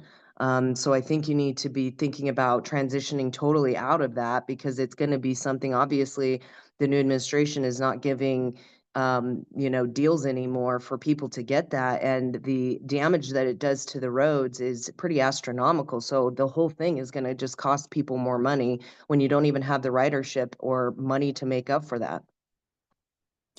Thank you. Our final speaker will be Blair Beekman. You can go ahead. Hi, Blair Beekman. Thanks for this item. Interesting, really interesting. You may be in a budget problem. Well, you seem to be headed in a budget problem in the next 2 years. Thank you for the descriptions that ridership is up. I'm interested in how ridership in North County is doing. I've heard it's been down. And I'd like to know more about these ridership relations compared with North County. I'm happy to hear ridership is up. Boy, it's nice we're getting out of the COVID era. And I ride the blue trolley a lot, and nicely, it's incredibly crowded lately, thankfully. So good luck in your efforts with this work. With the San Diego budget crisis issues of the past 6 months, boy, we've gone through the ringer in San Diego. And it was often mentioned that why wasn't our city better prepared for this upcoming calamity to be happening? You guys are trying to make the efforts to prepare. There can be programs to prepare, and I really hope you can find them and the ways to really help these upcoming budget issues. I mean, there can be more ways than just raising fares that I hope you look into. I think you can raise fares by 5, 10, 15 cents and work on other budgetary items and way to manage money that can be much more cost effective and effective overall. So good luck in working in those terms and thinking in those ways to find solutions. I hope you can. It's a lot to ask for. I really hope you can do it. And thank you for your explanations here, so we can have a clear path to work on it in the next couple of years and come up with really inventive, creative funding streams and ideas and choices. It's important, and I hope cities like San Diego. Your time has expired. That concludes the public comments. Thank you. Any members of the committee have a comment or question? Well, I think you made us all a little bit scared, but it's glad to see that you're being proactive in your approach, and very much appreciate the update. Mario would like to make a comment too. I just want to tie it to SANDAG, and as we have been discussing prioritization discussion that will be happening by the board and the policy advisory committees. I think this is all going to be part of a conversation. Some of the information MTS comes up. We gather information. They're the owner operators, and we see where their needs are. So all that is going to be coming to that conversation also here to prioritize some of projects that the agency funds or helps fund. So like we've been saying, that's coming up this fall. We're getting geared for that. But just wanted to tie and connect all the efforts that we're not working in silos. Pretty much we are coordinating on those elements. Thanks for that clarification, Ms. Montgomery-Stepp. Thank you so much, Chair. Thank you, Mark, for the presentation, Vice Mayor for the introductory comments to this, and then also to Sharon. Thank you. We've been having this conversation quite a bit at MTS, so it is an opportunity to plan and just kind of segueing from our last the conversation from the last item, this balance that we have to strike between people who don't have a choice and ride our systems, and then the choice riders, right? So I appreciate you pointing out all of the statistics around, the types of riders that we have. I have a question about the increase in youth ridership. having the conversations about the youth opportunity pass, since that was also brought up, in the context of being a pilot, I know that some of this discussion around that was that we were looking at it also as an investment into our system, right? That we would have these young people, have it be a part of their pattern in their everyday lives to know what it is to ride transit and to have it, have them be able to use it as they grow older. So that increase in youth ridership, how are we, is that from youth opportunity passes only? Is that from young people that are no longer using the passes and are segueing to adulthood on the transit line? What does that exactly mean? Well, I think that data is from the Youth Opportunity Pass, so it's all youth that are 18 and under. And so we've seen that increase from that population. Okay, and that's based on the YOP, the program? That's based on the program over the past few years between when it was launched in 2022 until current.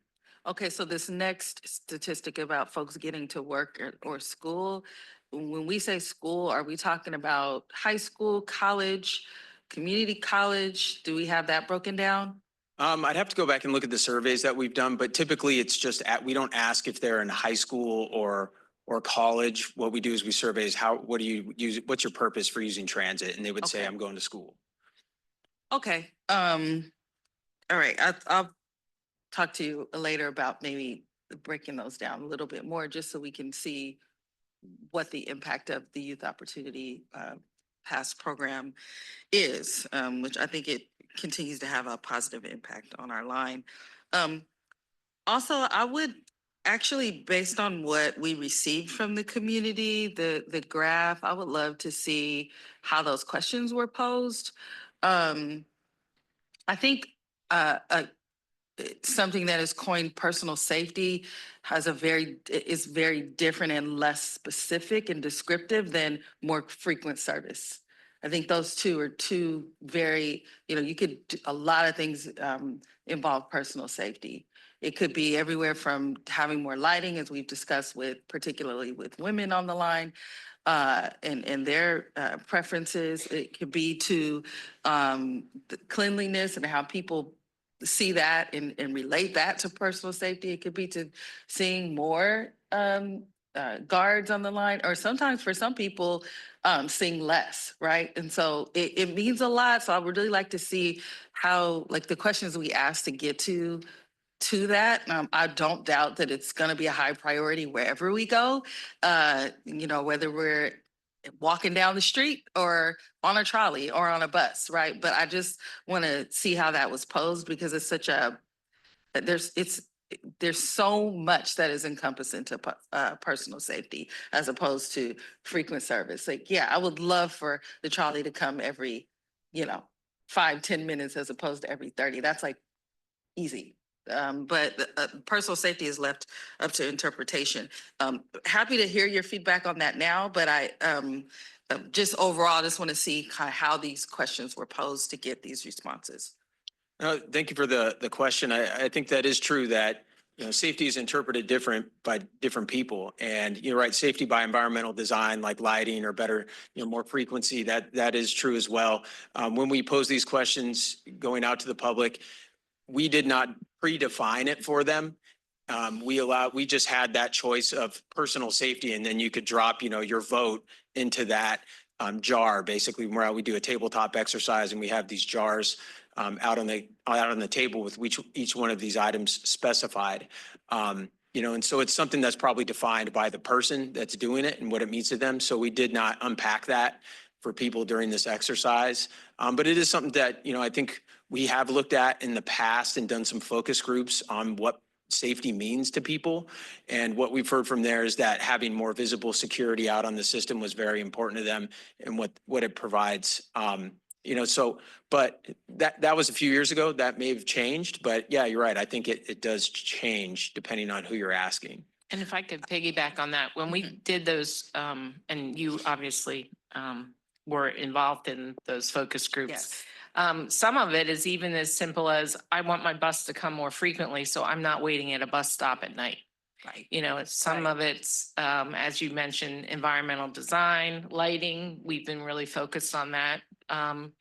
Having heard from people that that's really important to them.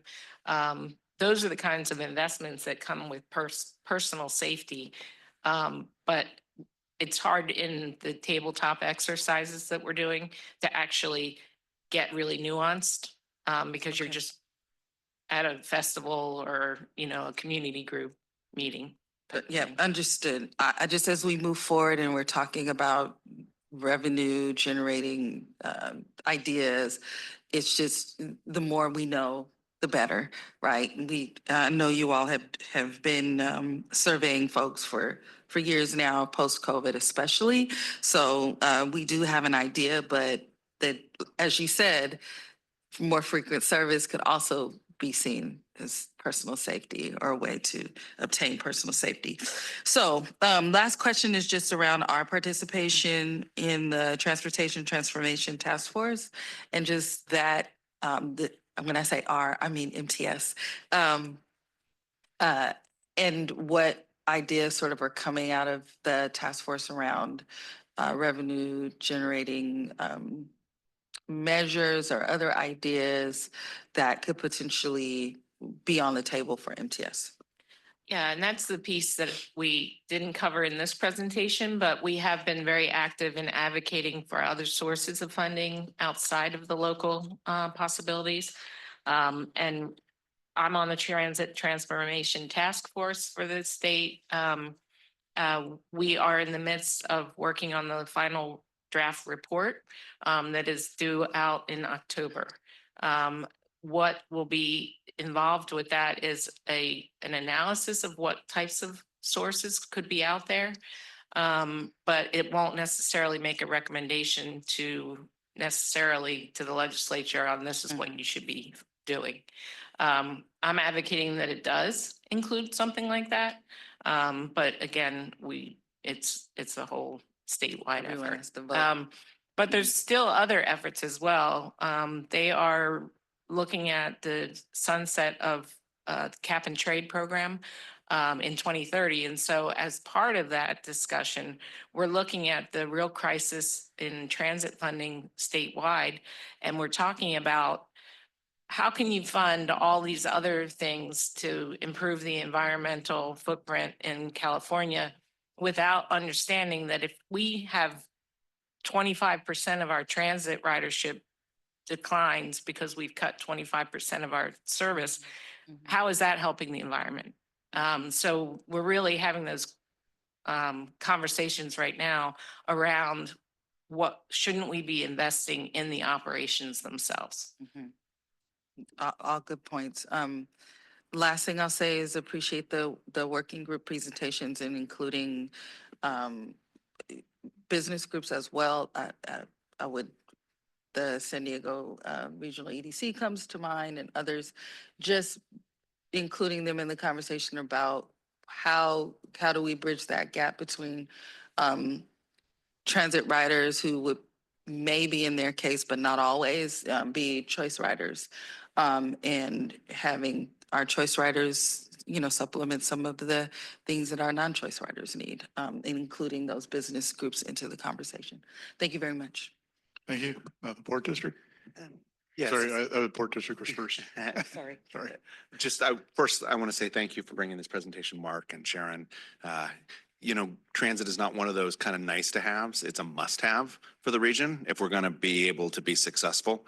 I guess my comment would be, I would really, and we'd be willing to help facilitate the discussions, not just with kind of the bigger business organizations, but also some of the big employers. Because I know for us, in terms of our working waterfront, we are heavily, when we think about the shipyards, when we think about the Navy, we have a lot of folks who are taking transit to their jobs, and sometimes those are not at normal hours, right? And so as we're thinking about how do we adjust, you know, shift work, and thinking about talking to those employers who use shift work and sometimes are going 24 hours a day, making sure that some of those things are still in place for them and we're not arbitrarily cutting them. And then all of a sudden we find out that, that could be harmful for us in terms of kind of the employment sectors. And those are groups that sometimes don't speak up or aren't part of the, kind of some of the, like the EDC. I mean, they're on the EDC, but they don't speak up at EDC. And so having discussions with some of those shipyards and with the Navy, I think would be really, really helpful, because that's a lot of riders. I know as we watch the trolleys come in and out and those folks get off, it's a big necessity for them. Thank you. Patricia, you want to? Sorry. Thank you, Chair, and thank you, Mark, for all the presentation. I just, a couple of things that the Supervisor Montgomery Stepp brought up regarding the youth opportunity pass. I was thinking more long range as well as far as youth. My understanding is if you compare our youth now to what, for instance, baby boomers preferred back when they were young like that, the goal for a baby boomer was, and I mentioned baby boomers because there's a lot of us, the goal was to, graduate from high school, and first thing we wanted was a car. But in talking to the youth now, that is not their goal. Their goal is not to buy a car. So in the long run, perhaps making it a habit now, as far as the youth program is in place now for them to normally take MTS services, that in the long run, they will continue to do that because they're used to it, they know how it works, and it's become a lifestyle, which is one of our overall goals in working with bringing more revenue to MTS. So I don't know if you disagree with that, but I think that when we were asking those questions, like you mentioned before, we're not really asking, if they say they're a student, maybe a college student even, is to ask them, well, how are you getting back and forth from your home at this time, because the youth typically will choose transportation if it becomes something that they see as frequent and cheap, because they are looking for something that's cheaper. Lifestyle is harder, and so that's automatic transition. So I would just like to suggest that we make sure that we maybe drill down a little bit more on those those people that are responding like that, to make sure that they, we know that they are already using transit, or ask them if they would consider seriously using transit, just so we can get some feedback there and see if we can get, the numbers up there. And then I don't know if we have a program for the elderly, but out in La Mesa, what I'm hearing from the elderly community is that they would like to use transit, but they're scared. And the reason why they're scared is because, number one, they don't feel like they have control over if they go too far or they go the wrong direction. At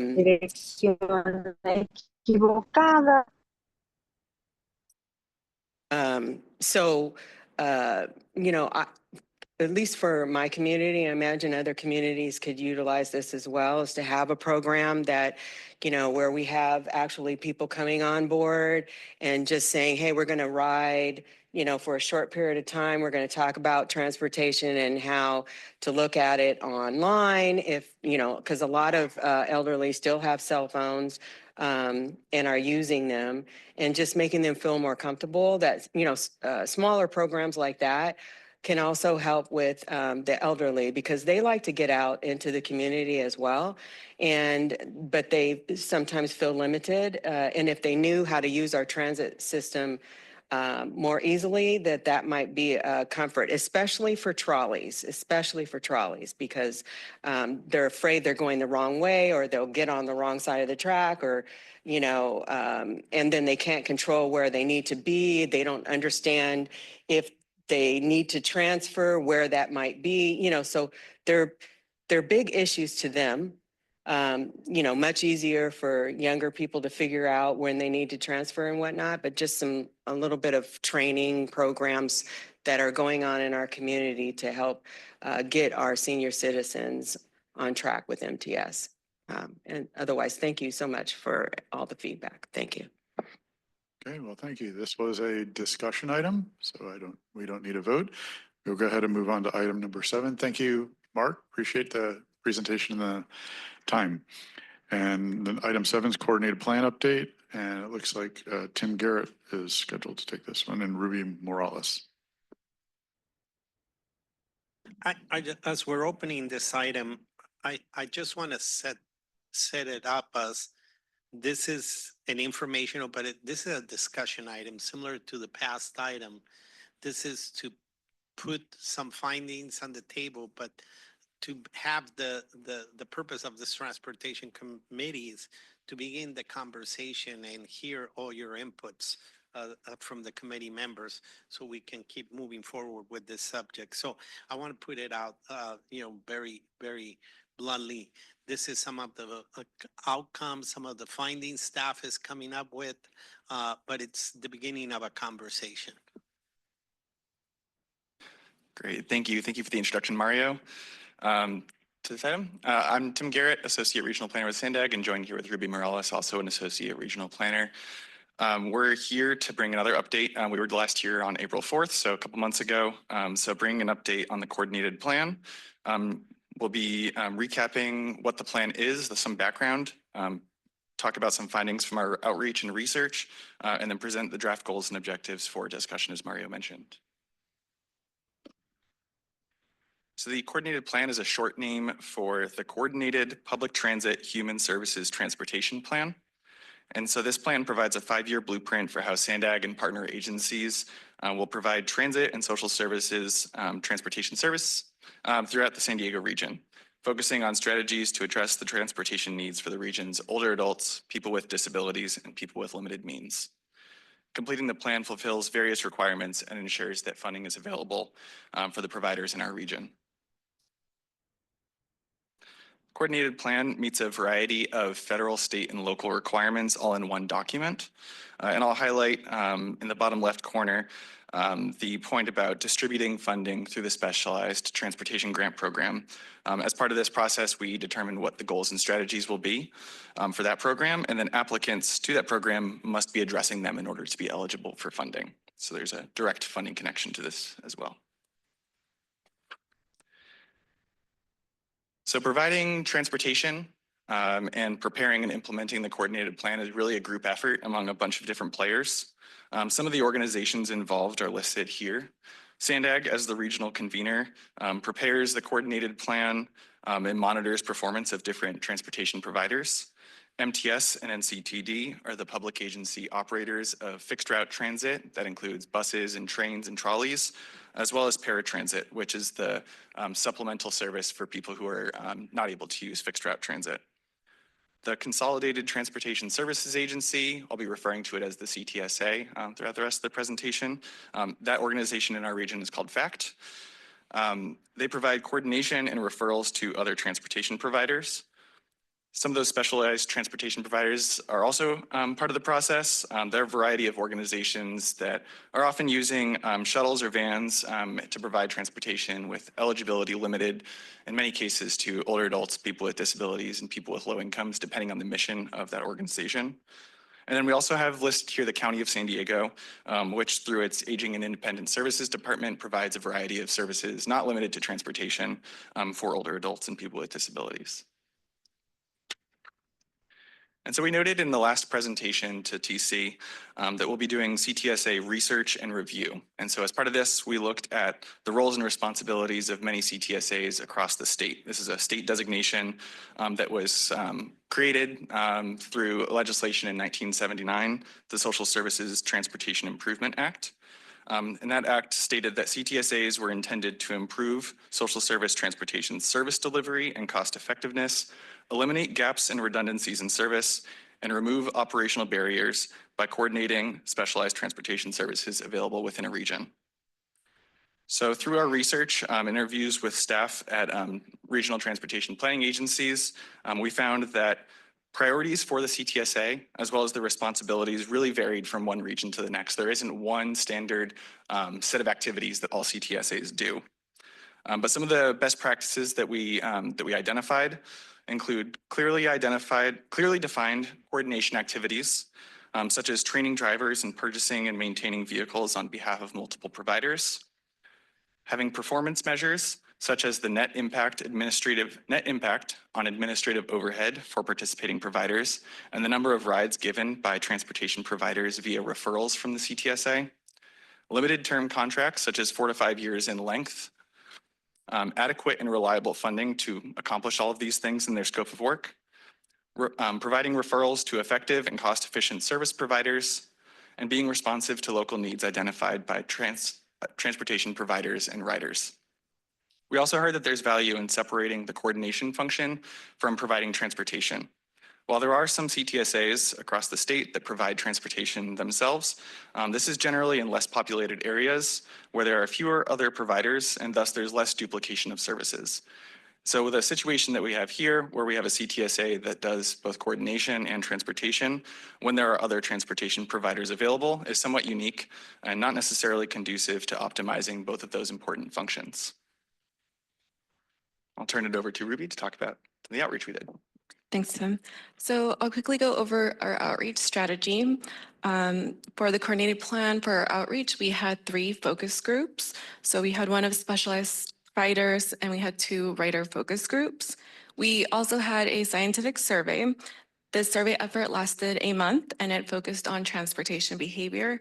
We took an address-based sampling approach where we sent out a postcard to households where there was one person aged 65 years of age or older. And then to qualify for the survey, you had to be 65 years of age or older or with a disability or both. And we did receive over 1,500 responses. We also made various presentations to the different SANDAG working groups at different project milestones, such as when we kicked off, introduced the coordinated plan effort, and then we also shared the survey results. Additionally, we held different project development team meetings with stakeholders such as MTS and NCTD, and we also included local agencies as well.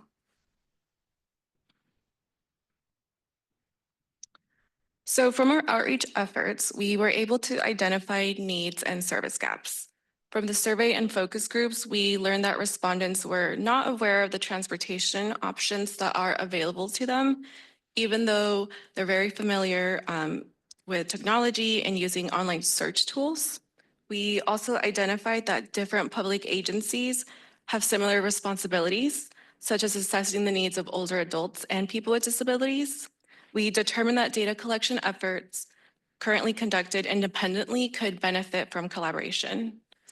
Overall, transportation could be more efficient and would benefit from more coordination, especially specialized transportation. Fixed route transit can be improved by higher frequency service and greater accessibility. And we also acknowledge that funding for transportation services is limited and our region's population is aging. It's going to be increasingly important to address those gaps now.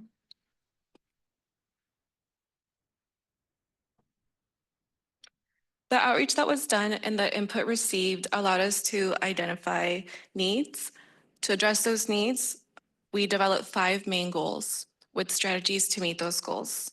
These goals are listed in the attachment to the presentation, and we'll go over each of the goals in the next slides with some strategies for each goal, as well as the agency listed that would be involved in the coordination for a specific strategy. And I'd just like to note that this is a draft list. These have been shared with our PDT, where we invited the local agencies listed and we asked for their feedback, and we're asking for your feedback today as well.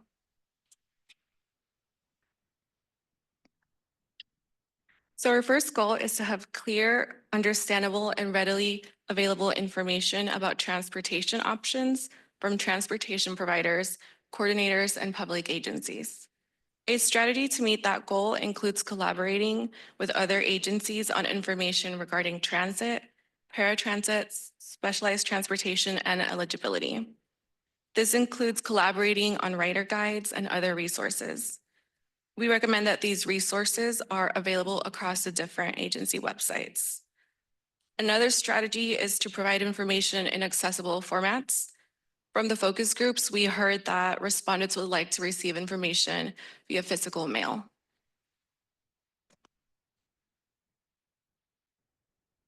Our second goal is to have usable and shareable data to support planning efforts and improve mobility options. And this is data regarding older adults and people with disabilities. One of our strategies to meet that goal is conducting comprehensive surveys and other forms of outreach to identify transportation needs and update the coordinated plan and to collaborate with other agencies, such as the County of San Diego's Aging and Independent Services Department, to fulfill each agency's respective requirements more efficiently. So the idea behind this strategy is that other agencies are doing similar efforts to ours, and sometimes those efforts can overlap and there's opportunity for coordination. Our second strategy is to conduct a regional mapping effort to identify sidewalk gaps and other barriers to accessibility. In the survey and focus groups, when respondents were asked what would be a solution to their transportation challenges, one of the top selections was a safer travel option, or including safer transit stops, stations, and access to those stations. There's many places in our regions that have missing sidewalks, curb ramps, and safe places to cross the street overall. So this effort would address those gaps and barriers. And now for the remaining strategies, I'll turn it back over to Tim. Thank you. And so, as Ruby mentioned, during the survey, focus groups, and some of our research that we did on the CTSA as well, one of the gaps was that transportation services could be better coordinated. And so we have the goal here of coordinated and efficient use of transportation resources. So some background on how we got to here. I mentioned the CTSA at the beginning, so that's fact. They've been our CTSA since 2006, but the last time that the contract with FACT was amended was in 2019. And currently, the contract doesn't provide for making updates based on performance or their progress in facilitating coordination. And it also doesn't reflect updated needs of the agencies that the CTSA should be coordinating with. So we have a strategy here that lists, first strategy listed here calls for reviewing the scope of work of the CTSA contract every 4 years on the coordinated plan cycle in order to keep it up to date, and of course continuing to monitor the performance of that scope continuously after that. The second strategy relates to lots of coordination activities, and so there's many listed here as possibilities. Procurement and maintenance of vehicles, verifying customers' eligibility for paratransit and other specialized transportation services and fare discounts, and providing referrals to other transportation providers. One of the ones we don't have mentioned here, Vice Mayor Dillard mentioned learning how to use transit. Transit training is also a service that CTSAs can do, and they do in other parts of the state, to educate folks about how to use transit so that that's not as much of a barrier. And this strategy here is meant to encompass coordination activities the CTSA could be directed to do if we put them specifically in the CTSA contract. And then the third strategy is explore opportunities to provide paratransit equivalent service across the MTS and NCTD service area boundary. We know that this has been discussed multiple times at the Transportation Committee. And so currently the agencies have some overlap, but otherwise, if you're traveling from North County to South County or vice versa, it requires a transfer and a payment to each agency. But this can be especially inconvenient and challenging for some paratransit customers. And so as Ruby mentioned, there's several more strategies related to this goal in particular in the attachment. The next goal we have is convenient, accessible, safe, and comfortable transportation services. And this one is really highlighted by when we asked our survey respondents, how they get around now. So many of them really are using fixed route transit and other services right now. And so, maintaining at a minimum the status quo of service availability is really important for helping those riders meet their needs. So we have the first strategy here is maintaining that service level. Additionally, both the transit operators and local jurisdictions and other agencies should look for opportunities to improve accessibility to fixed route transit. Because as Ruby mentioned, there's many barriers that exist right now, and this would build on conducting that regional sidewalk mapping effort. The third strategy is to continue to fund operations of specialized transportation with an emphasis on cost effectiveness and avoiding redundancy. Recognizing that things like door-to-door service are really important for folks who need it, but also being good stewards of our public funds to maximize the benefits of the programs and the funds that we have available.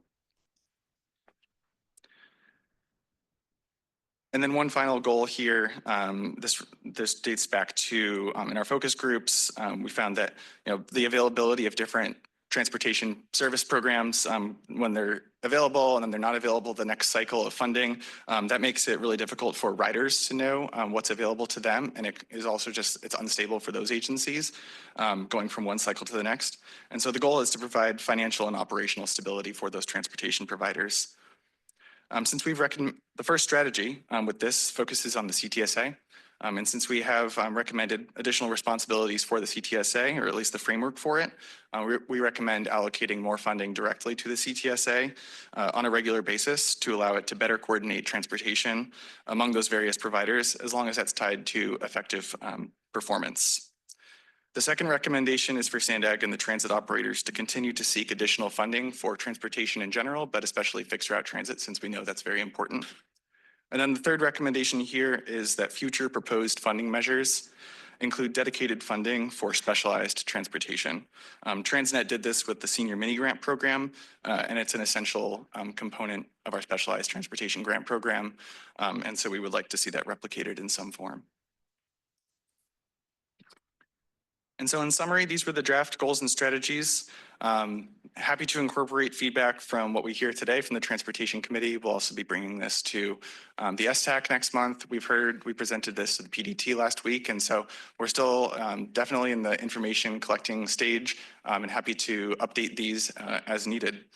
And then so we'll continue drafting the coordinated plan for next month or two, release it for public comment, and then once we conduct a public hearing here at a Transportation Committee meeting in the future, the TC will be asked to approve the plan. And then for more information on the effort, people can visit sandag.org/coordinated plan or email coordinatedplan@sandag.org. With that, I'll turn it back to the chair. Thank you. Francesca, do we have any public speakers on this item? Thank you, Chair. We do. We'll start with Cesar Javier, and then we have 2 additional online. I'm sorry, after Cesar will actually be Arun Prem. Did I get it right? My turn, ma'am? Yes, you can go ahead. I'm sorry. Cesar Javier, quite losing up auditory capability. Transit mobility is a temporary home from point A to B. Ridership needs comfort rooms. I must declare that the Civic Center stop station is the urinal of the less, particularly those who have medical existing condition. We have seen it, observed it. And so Councilor Rivera stood up perhaps to think in his 4 corners of the mind. And by the way, we are also with District 4 in the County Board Supervisor's responsibility. Good that there is no urinal, or I mean urine smell in the county building. It's only in the Civic Center, the core city. Just to give you an example of the necessity of like home while in transit. Councilor Rivera, have you done something on this, being an environmental chair working committee, sir? This is about mobility, transportation of humans. So we have to take care of humans, especially his needs, at a particular time when it is needed. This transportation facilities basically has no comfort room or restroom, at least. We need that. Thank you. Thank you. Our next speaker will be Arun, followed by the original draw.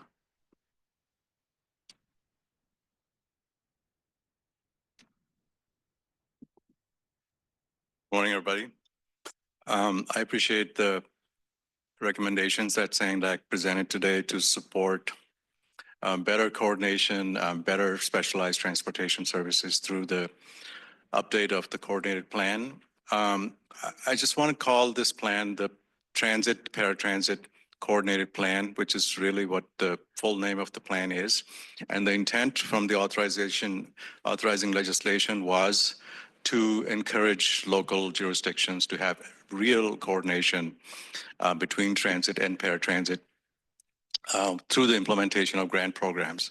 That clearly has not happened in San Diego because we've never had, to my knowledge, projects that actually involve transit and paratransit or transit and agencies like FACT that are nonprofits providing paratransit working together on a single project. So I think that should be an objective of this plan because that was the intent of these plans. So just a recommendation for SANDAG to consider. In the time remaining, I want to just point out two more things. I appreciate also the recommendation that suggested sustained funding for CTSAs and for specialized transportation and including them in future tax measures. One of the things I want to caution against is the separation of referrals from providing transportation. Again, going back to the legislation that created CTSAs at the state, AB 120, the intent was clearly to provide better transportation through CTSAs. So I would say it's setting off on a really wrong direction to say that there's something incompatible between providing referrals and providing rides. FACT has a long history of doing that. We've not had any issues arise out of that except the conflict over funding, which I recognize is a problem. And that's the issue that we should be trying to solve, not to... Thank you very much. Your time is Thank you. expired. Our next speaker will be the original draw, followed by Blair Beekman. Yeah, when you're doing things with nonprofits that are supposed to be providing rides for seniors and the disabled, I think when you are contracting with them, you need to have in the contract that their requirements shouldn't be so strict that it is actually keeping people from being able to access the rides that they need for many different reasons. Those things have come forward, and I think that if you really want to be providing this to another class of people, you need to be making sure that it's something that they can actually utilize. And obviously the elderly and seniors are going to be intimidated by riding public transit. I mean, I know when I went to New York to ride the train for the first time, it was like, I mean, the subway, you don't know which direction you're going. In fact, I went the wrong way a couple of times because even though I crossed the street, I didn't cross the street the other way. And so it can be very intimidating. And I think that if you really want them to ride, you should be making sure, like, I mean, the city of San Diego, the sidewalks are crap and there's constant litigation every week from trip and falls due to there not being infrastructure that's upkept. So that's one thing you need to make sure that, if they're going to be walking around near the transit, that it's going to be safe for them. And also if there needs to be, access through wheelchairs, that is also something that is being provided everywhere. But maybe you need to do some kind of pilot program where, because you do this with e-bikes, like, let's all learn how to ride an e-bike. Maybe you can do it where you're like, have the seniors come and, I don't know, bring the youth in and see if they can teach them how to ride it so that they feel more comfortable with it. But for expecting them to just ride it in their own free will without any kind of knowledge on how to do it is not going to happen. Thank you. Our final speaker will be Blair Beekman. You can go ahead. Hi, Blair Beekman. Thanks for this item. It was nice to hear there was a lot of talk about how to be coordinating with other agencies for this item. Thank you. With upcoming budget concerns, we need all the help we can get. We need all the ideas we can get. And I'm really hoping that we can come up with some creative ideas of funding and revenue, I suppose, that don't affect cost increases, fare increases so much. And I guess there's more than just working towards revenue increases. although I know that's important, and that's the creative things to be looking for. Good luck if this can be a collaborative effort, and we can get help from cities like San Diego, who've gone through a lot already. They can offer some good pointers at this time. I wanted to also comment in the name of collaboration. SANDAG does some awesome work with, I think, the government of Mexico, and I think gives really important lessons and ways to be thinking and working with local cities of San Diego County. Just a reminder in that good relationship and how we count on SANDAG, and that continuing open communication is developed here, and we can talk about it here in the open public process. Good luck in those efforts. I think it can coordinate something really important for all of our cities in San Diego County. What else? Thank you, in working on elderly issues. And as Council, Board Person Ella Lovera mentioned, services for people who are having, who are lower income, who need the help. They kind of get marginalized in this process. Good luck in considering them as well. And finally, a real good luck with low sand corridor issues. I've made it really clear that double tracking for just small portions of the future of the area is needed. And good luck on the North County Del Mar area design. Make sure it's a safe process. Thank you. That concludes the public comments.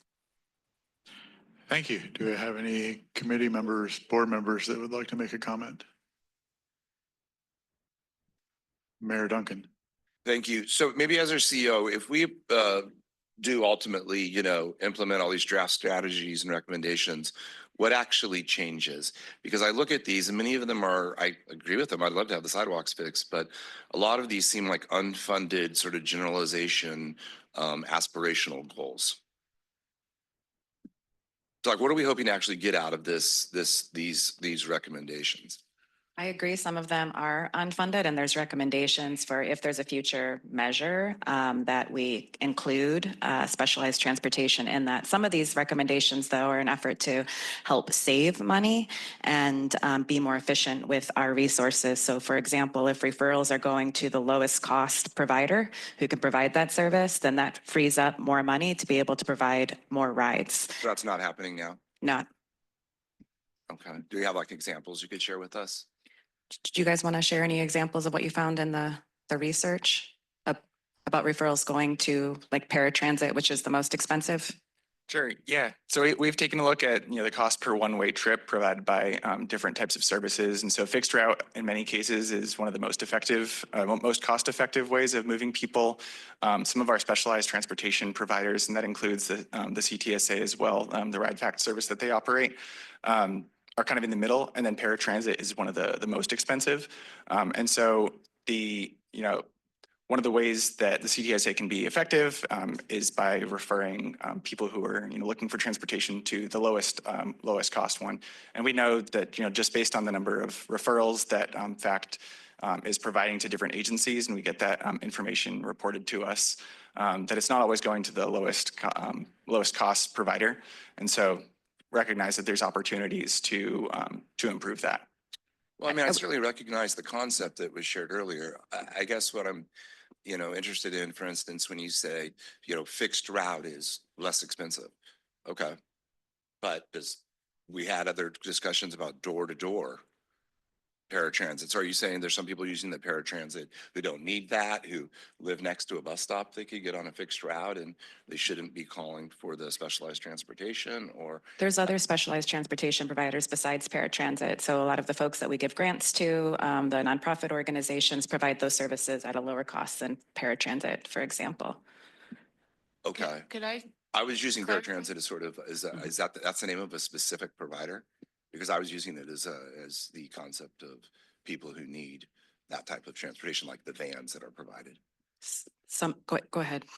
Yeah, Sharon. When they're referring to paratransit, I think you're referring to the ADA required services that we provide, and those are required by law to be. We have to give the trip no matter what. To those people who are qualified for that. And those are people that we have deemed that cannot use the fixed route services. So it's complementary to that. And the services are designed to be complementary, meaning if you're outside our service area by a certain number of feet, you cannot access paratransit through us. And a lot of those people therefore go to these other specialized services. Frequently, those are operators who are volunteers or lower paid. And therefore they can frequently do it less expensive than MTS can with our paratransit vehicles. And so that's where you get the discrepancy in the costs. Yeah, and I think that's my understanding, prior to this meeting. I just am trying to figure out, what's actually a solution being proposed. For instance, when we look at, the goals of not having gaps between the transportation services with people who are on paratransit, and not having, them have to get off and get on. Like, yeah, that's an issue. I think we've talked about that for years, but we just have it listed in here as like, that's a goal. And I mean, I think it's great, but I'm trying to, so look, we want more rides for these people. That's the goal. I'm not sure how we're going to get it. Maybe this is the beginning of a conceptual plan, but I think, for me, I've had many of these concepts. I mean, let's have a sidewalks, like mapping survey of sidewalk issues. It's like, who's going to pay for that? And where's that going to be? Like, we have the budget for potholes being cut in the city of San Diego. So like, I'm just realistically looking at how we can improve this coordinated transportation. That's what I'm looking for, specifics at some point. So those are my comments. I mean, I appreciate the work, but ultimately we provide funding and want to increase transportation. And if there's ways to do it cheaper, that's great. I mean, I think specifics would be very helpful. And how to reach any of these goals is what I would like to. So Mario, did you want to jump in with something? I think we're in alignment there, Mayor. This is a beginning of a conversation to do an assessment of the areas of opportunity, but then we need to marry how feasible or how can we implement it. And even in the recommendations and implementation plan, we're going to find challenges. And probably one of the biggest challenges is going to be funding. But in the venue of public funds, we have to be super transparent in bringing in the assessment, having the conversation, and then coming up with a strategy and a plan. And the plan may be implementable or may bring up other challenges to implement it. So at the beginning, I mentioned, this is a beginning of a broader conversation. But I hear you. You're saying, okay, what's the tangible elements that we're going to come out of this?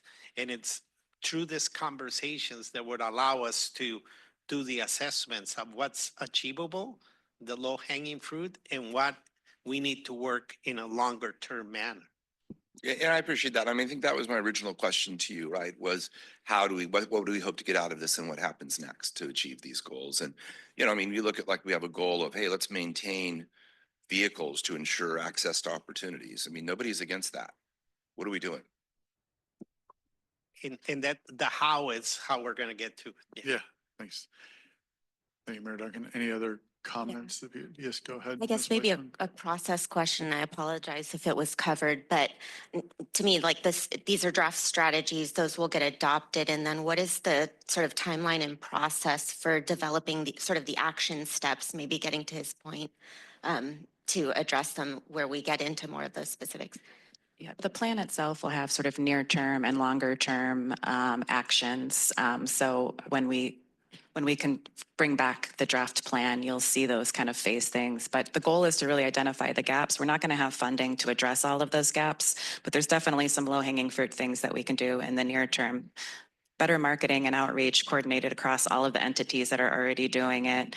Not all doing our own data collection efforts, but pooling our resources and doing our regional data collection effort. I think some of those things will save some money and address some of the gaps that we've identified in the near term while we continue to seek funding for some of the bigger strategies in the coordinated plan. Thanks. Any other comments, questions, I mean, feedback? I guess I would just make a final comment is I agree with that. My only concern is capacity. So if we streamline things and make it more efficient, which we definitely should do, and definitely the communication, you know, assuming that, you know, we can get the funding if needed or just do it if it doesn't need funding. But if we increase that, we don't have the capacity, we really haven't made any progress, because if we're giving the amount of rides we can give, you know, all we have is just increase a massive more amount of frustrated people who need this type of transportation because now they know how to get it, but it's not available. The idea is to become more efficient and see where we can apply some savings from process to actually service. Thanks. Anybody else wanting to jump in? So thanks for the presentation and the information. I think this was a good discussion. I mean, just listening to the points that have been brought up, I do think as this evolves, it would be useful, as we do with other plans, of being able to identify things that we can, I mean, taking a step back, it's always very good on a regular, some sort of periodic, regular basis to evaluate our processes. And I guess a question for staff is, it sounds like it's already in plan to do this action of developing this plan. It's part of our budget, it's part of our staff allocation, so we can actually craft a plan, and we're not, that's already expected, correct? Correct, and it's something we're required to do. So Yeah, we yeah, have yeah. to adopt the new coordinated plan by the Go end ahead of and this do year. that. But then as we're doing that, being able to identify the things that, you know, that we can fix more easily, more expensive, what's going to require additional funding, all of that should be coming back, and we can have those discussions to be very useful. What kind of trade-offs will be made? I mean, I have no doubt that there will be things that could be done that can make the overall process work better. So looking forward to those discussions. And in general, I agree with what I'm seeing in this document, and I appreciate the work that's gone into it. I suspect the speaker brought up one of the possibly bigger touchy points that might be public speaker that might be broached in this conversation, whether or not we have a separation between coordination and providers or not. But, you know, there's many ways to look at that. I mean, clearly every way we tackle something creates more challenges in one space and less challenges in another space. But if we don't want to adopt that best practice or even feel it's a best practice, you know, talk about why other agencies think it's the best practice. And maybe there's other things we could do, which is having a requirement that if someone is doing both, that a certain number of rides are actually, percentage of rides are actually referred as opposed to handled in-house. I mean, it's going to be a very difficult situation to navigate simply because it's a funding short area, and we all acknowledge that. But it should be looked at along with these other recommendations, and then let's figure out which ones we can tackle without too much effort up front, at least, and fix the low-hanging fruit. Yeah, Mayor Duncan. Thank you. Yeah, just very briefly, one thing that seems a little bit strange to me, and maybe at the board level we could do it, when we have, you know, one entity that serves in this role, it seems weird to me to only have them have a 2-minute public comment. It almost seems it would be appropriate to have them come and sit for questions and answers from the board, because then we could explore and find out the agency that's doing it. And maybe they're not doing things right, you know, but I'm not saying to defend them, but I would just like to hear an agency that's doing something say whether they think they could do that, you know, or what, maybe they could tell us like, hey, here's 3 other goals, you know, we could actually do to make things better. You know, maybe all these other agencies need to come in here and have a meeting and be part of coordinating all their communications, you know, so we can figure out, map out the gaps, because a lot of them only serve small areas, you know. I mean, Right. I just, for me, it seemed like 2-minute public comment. Like we have an hour or 20-minute or whatever it was presentation from MTS, but then we have this, we're trying to create this plan, like to get some more input from that entity, which seems to me to be valuable. Yeah, I think that's a very valid point, and it's a good comment from that perspective. We'll have to figure out how to manage it. I don't know.